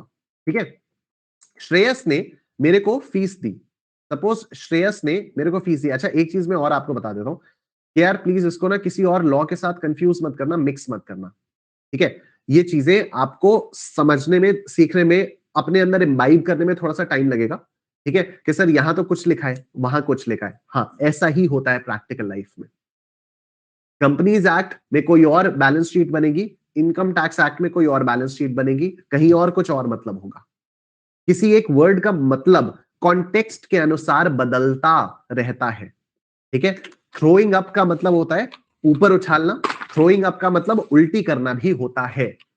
ठीक है, तो चीजों के जो मतलब होते हैं कॉन्टेक्स्ट के हिसाब से बदलते रहते हैं, जिस एरिया में जहां पर बात हो रही है उसके हिसाब से बदलता रहता है। ठीक है, तो जब मैं आपको कोई चीज बता रहा हूं ना, तो उसको आप प्लीज अपने पुराने किसी चीज से कंपेयर करने की कोशिश मत करना। ठीक है, क्योंकि होगा क्या, आप मुझसे पूछोगे तो सर ये तो बिल्कुल वैसा उसी टाइप का हो गया जो हमने मे बी कंपनीज एक्ट में पढ़ा था, या सेल ऑफ गुड्स एक्ट में पढ़ा था, या हमने अकाउंट्स में पढ़ा था। नहीं, वैसा नहीं हुआ, मेरे पास उसका कोई जवाब नहीं होगा। ठीक है, मेरे पास उसका बिल्कुल भी कोई जवाब नहीं होगा। एंड इन फैक्ट मैं आपको बता देता हूं, प्रैक्टिकल लाइफ में भी, प्रैक्टिकल लाइफ में भी जब आप कि कोई भी केस फंसता है ना, कोई भी प्रैक्टिकल लाइफ में कोई केस फंसता है, तो जनरल टर्म नहीं देखा जाता, ये देखा जाता है कि कोई केस अगर फंसा तो कहां से फंसा है। क्या वो जीएसटी डिपार्टमेंट से केस फंसा है? अगर हाँ, तो वहां पर सेल की डेफिनेशन जो जीएसटी एक्ट में वो कंसिडर की जाएगी, सेल की definition sale of goods act वाली कंसिडर नहीं की जाएगी। समझो इस चीज को, अगर जीएसटी डिपार्टमेंट ने आपके ऊपर नोटिस दिया, आपसे बोला गया कि तुमने जीएसटी की चोरी की है, आप कहोगे मैंने तो जीएसटी की चोरी नहीं की है। ठीक है, जीएसटी डिपार्टमेंट वाला बोलेगा नहीं तुमने सेल किया है, आप बोलोगे नहीं नहीं नहीं, सेल ऑफ गुड्स एक्ट के मुताबिक सेल नहीं है ये। जीएसटी वाला कहेगा भाड़ में जाओ तुम, जीएसटी एक्ट के हिसाब से ये सेल है। ठीक है, तो बस ये वाला मैं एग्जांपल आपको सिर्फ इसलिए दे रहा था कि आप ऐसे मिक्स मत करना। ठीक है, आप बिल्कुल भी चीजों को मिक्स मत करना कि ये वाली चीज मैंने पहले की थी तो ये उसके जैसा हो गया, या सर इस वाली चीज की डेफिनेशन वहां पर तो कुछ और थी, यहां पर तो कुछ और है। हाँ, उसके कॉन्टेक्स्ट में वो है, आज के कॉन्टेक्स्ट में ये है, कल के कॉन्टेक्स्ट में बदल जाएगा। एकदम सीधी सी बात है। इसका एक और सिंपल एग्जांपल देता हूं मैं आपको। मैं क्लास 8 तक ना आईसीएसई बोर्ड में पढ़ा हुआ हूं, और आईसीएसई बोर्ड में जो फॉर्मल इनफॉर्मल लेटर्स होते हैं ना, जो इंग्लिश में लिखवाए जाते हैं, उनका फॉर्मेट कुछ पढ़ा रहा था बचपन से, वही वाला फॉर्मेट चलता आ रहा था। क्लास 9th में मैं सीबीएसई में गया, सीबीएसई जाकर कुछ अलग ही फॉर्मेट पढ़ाना उन लोगों ने शुरू कर दिया, एकदम कुछ अलग फॉर्मेट पढ़ाना शुरू कर दिया। ठीक है, तो आईसीएसई बोर्ड में मैं था, बचपन से आईसीएसई बोर्ड में था, मैं बड़ा भावुक हो गया। मैंने कहा नहीं नहीं, सीबीएसई बोर्ड तो गलत है, आईसीएसई बोर्ड सही है। पर क्या मुझे सीबीएसई मार्क्स दे देगा अगर मैं आईसीएसई वाला फॉर्मेट यूज करूंगा? क्या मुझे सीबीएसई से मार्क्स मिलेंगे अगर मैं आईसीएसई वाला फॉर्मेट यूज करूंगा? नहीं। तो सीबीएसई में पढ़ लिया, ठीक है। मुझे सीबीएसई वाले बच्चों ने बताया नहीं नहीं, आईसीएसई तो पुराना मेथड यूज करता है, सीबीएसई मॉडर्न है। हमने कहा अच्छा ठीक है भाई, ठीक है। उस समय लड़ाई भी हुई, मैंने कहा नहीं नहीं, आईसीएसई नया है, सीबीएसई बेकार है। तो कह रहे नहीं नहीं, तू वापस आईसीएसई में चला जा, अबे तू सीबीएसई सुधार। पता नहीं फालतू की बातें चल रही है, फालतू की बातों में लड़ाई हो रही है। ठीक है, just on the basis of कि ये फॉर्मेट मैंने कुछ और सीखा था, सीबीएसई वालों का कुछ और था। फालतू काम ही क्या है, 9th 10th में वेले बैठे, काम ही कुछ नहीं है। ठीक है, फिर मैं सीए में आया, और सीए में जो आपका बिजनेस कॉरेस्पॉन्डेंस एंड रिपोर्टिंग वाला होता था, वो उस समय कुछ और होता था। उस समय business laws, ethics and communication होता था। आपका अभी सीए फाउंडेशन में वो है ना, बिजनेस कॉरेस्पॉन्डेंस एंड रिपोर्टिंग, वहां पर आपको ये सब सिखाया जाता है ना, लेटर राइटिंग वगैरह, रिटन कम्युनिकेशन, वर्बल कम्युनिकेशन, ये सब सिखाया जाता है। तो हम लोगों को ये सारी चीजें इंटरमीडिएट में पढ़ाई जाती थी, business communication, business laws, ethics and communication. वहां पर कोई और ही फॉर्मेट सिखाया जा रहा है, वहां कोई और फॉर्मेट सिखाया जा रहा है। ठीक है, जो ना आईसीएसई में पढ़ा ना सीबीएसई में पढ़ा। ठीक है भाई, यहाँ के नंबर चाहिए तो वो।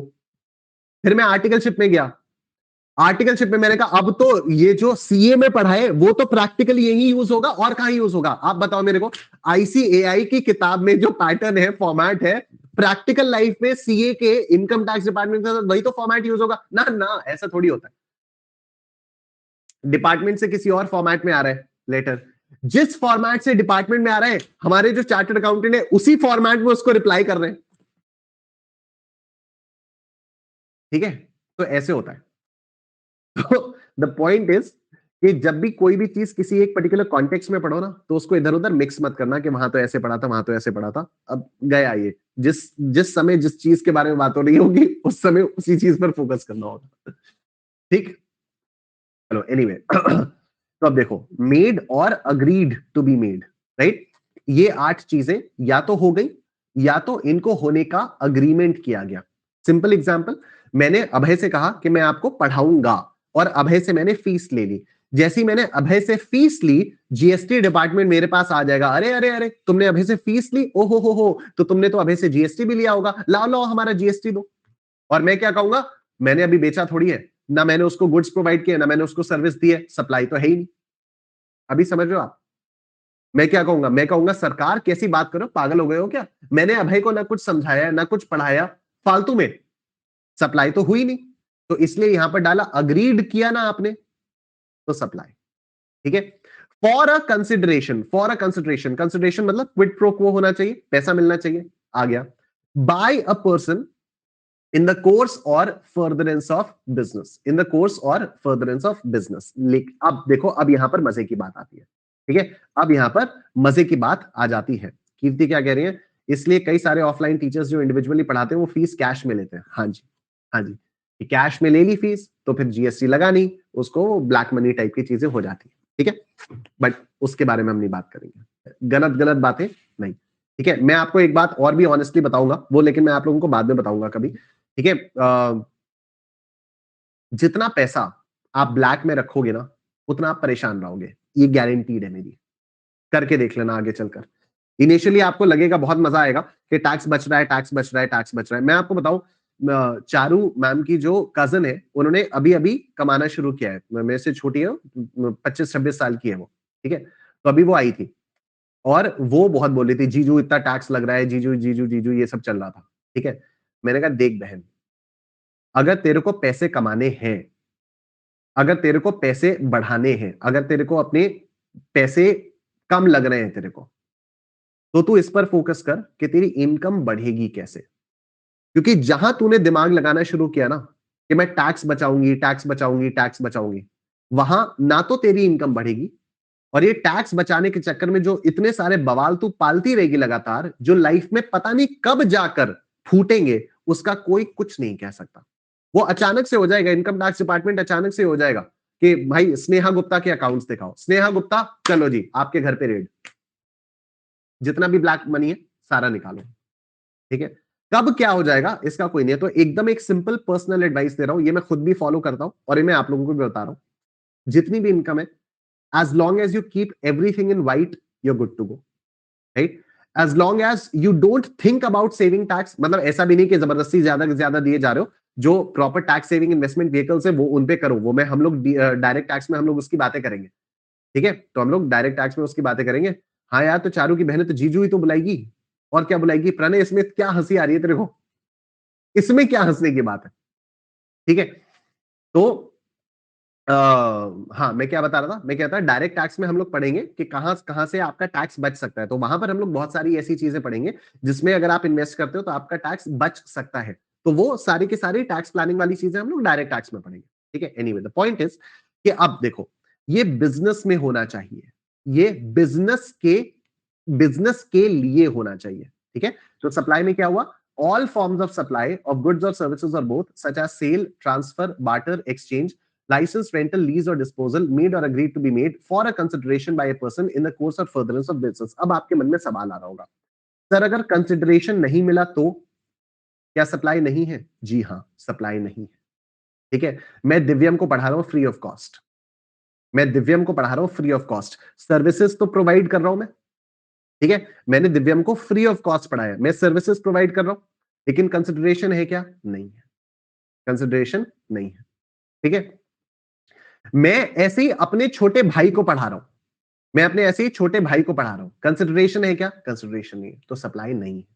राइट, इसी टाइप के बहुत सारे सवाल आपके मन में आ रहे होंगे, बहुत सारे। सर अगर बिजनेस से रिलेटेड नहीं हुआ तो तब भी क्या सप्लाई है? नहीं, क्योंकि यहां पर साफ साफ लिखा है it should be in the course or furtherance of business, it should be in the course or furtherance of business. ठीक है, सर अगर बिजनेस के लिए आपने कुछ काम किया पर कंसिडरेशन नहीं लिया तो, सर बिजनेस के लिए काम नहीं किया पर कंसिडरेशन ले लिया तो, and so on and so fourth. और आप देखो, इसीलिए एनालिसिस ऑफ सेक्शन 7(1)(a), सिर्फ एनालिसिस ऑफ सेक्शन 7(1)(a आप देखोगे तो ये अच्छा खासा लंबा एनालिसिस इसका हुआ है। देख रहे हो आप, ये अच्छा खासा लंबा एनालिसिस इसका हुआ है। ठीक है, ये तो आप बिल्कुल परेशान मत हो, जो भी सवाल आपके मन में उन सब का हम लोग मंडे से वो करेंगे। देखो, एनालिसिस ऑफ 7(1)(a है तो understanding sale, transfer, barter, exchange, license, rental, lease, disposal. तो हर चीज का क्या मतलब है, सेल का क्या मतलब है, एग्जाम्पल के साथ। ट्रांसफर का क्या मतलब है, एग्जाम्पल के साथ। बार्टर का क्या मतलब है, एग्जाम्पल के साथ। एक्सचेंज का क्या मतलब है, एग्जाम्पल के साथ, एंड सो ऑन।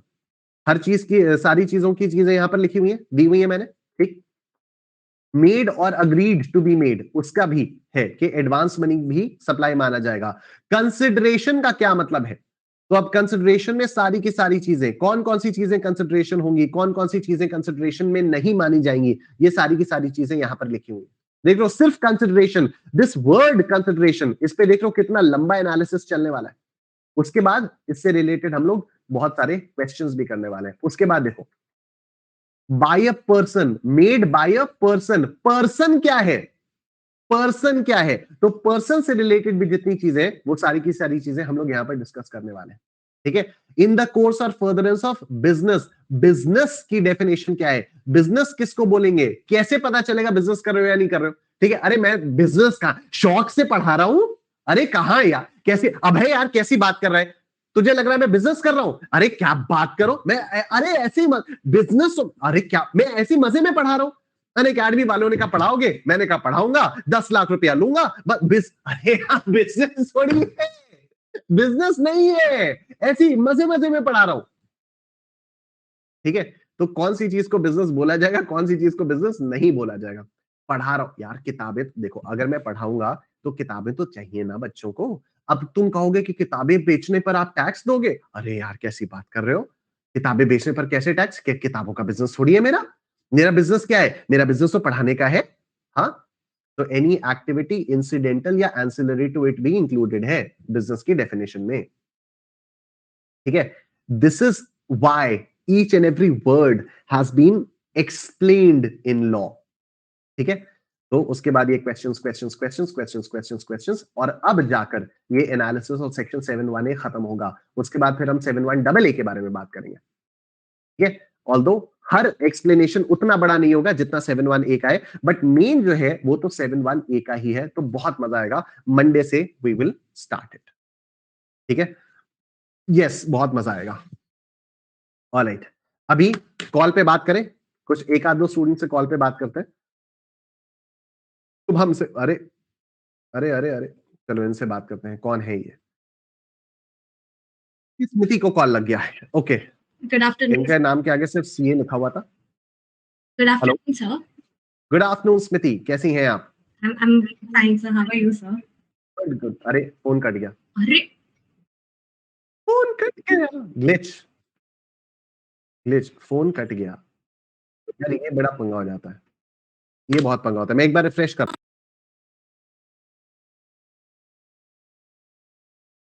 ऑलराइट।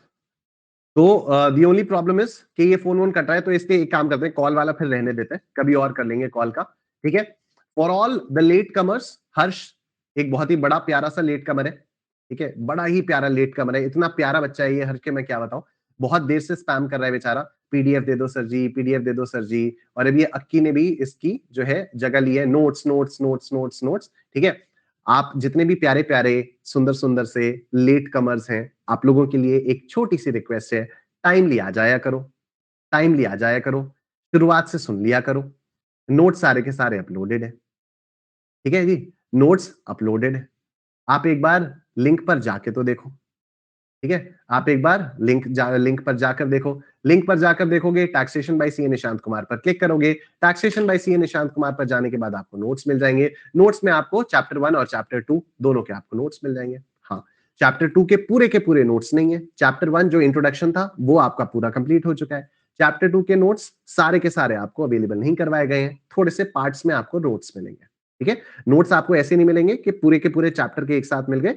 थोड़े-थोड़े नोट्स करके आपको मिलेंगे। एटलीस्ट जिस दिन जो क्लास होगी उस दिन में जो पढ़ाया जाएगा उसके नोट्स आपको क्लास से पहले मिल जाएंगे।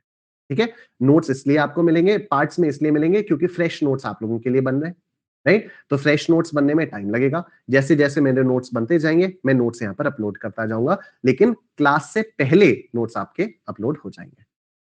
ठीक है जी? 10-10 रुपए में कृष्णा ने नोट्स बेचने भी शुरू कर दिए।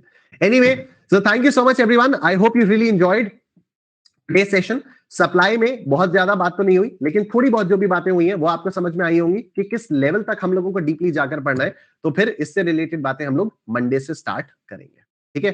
थैंक यू सो मच कीर्ति, चिन्मय, आदित्य, सात्विक, हरक्यूलीस, सिद्धि, कृष, प्रियल, मोही। टेक केयर, अपना ध्यान रखिए। Bye bye.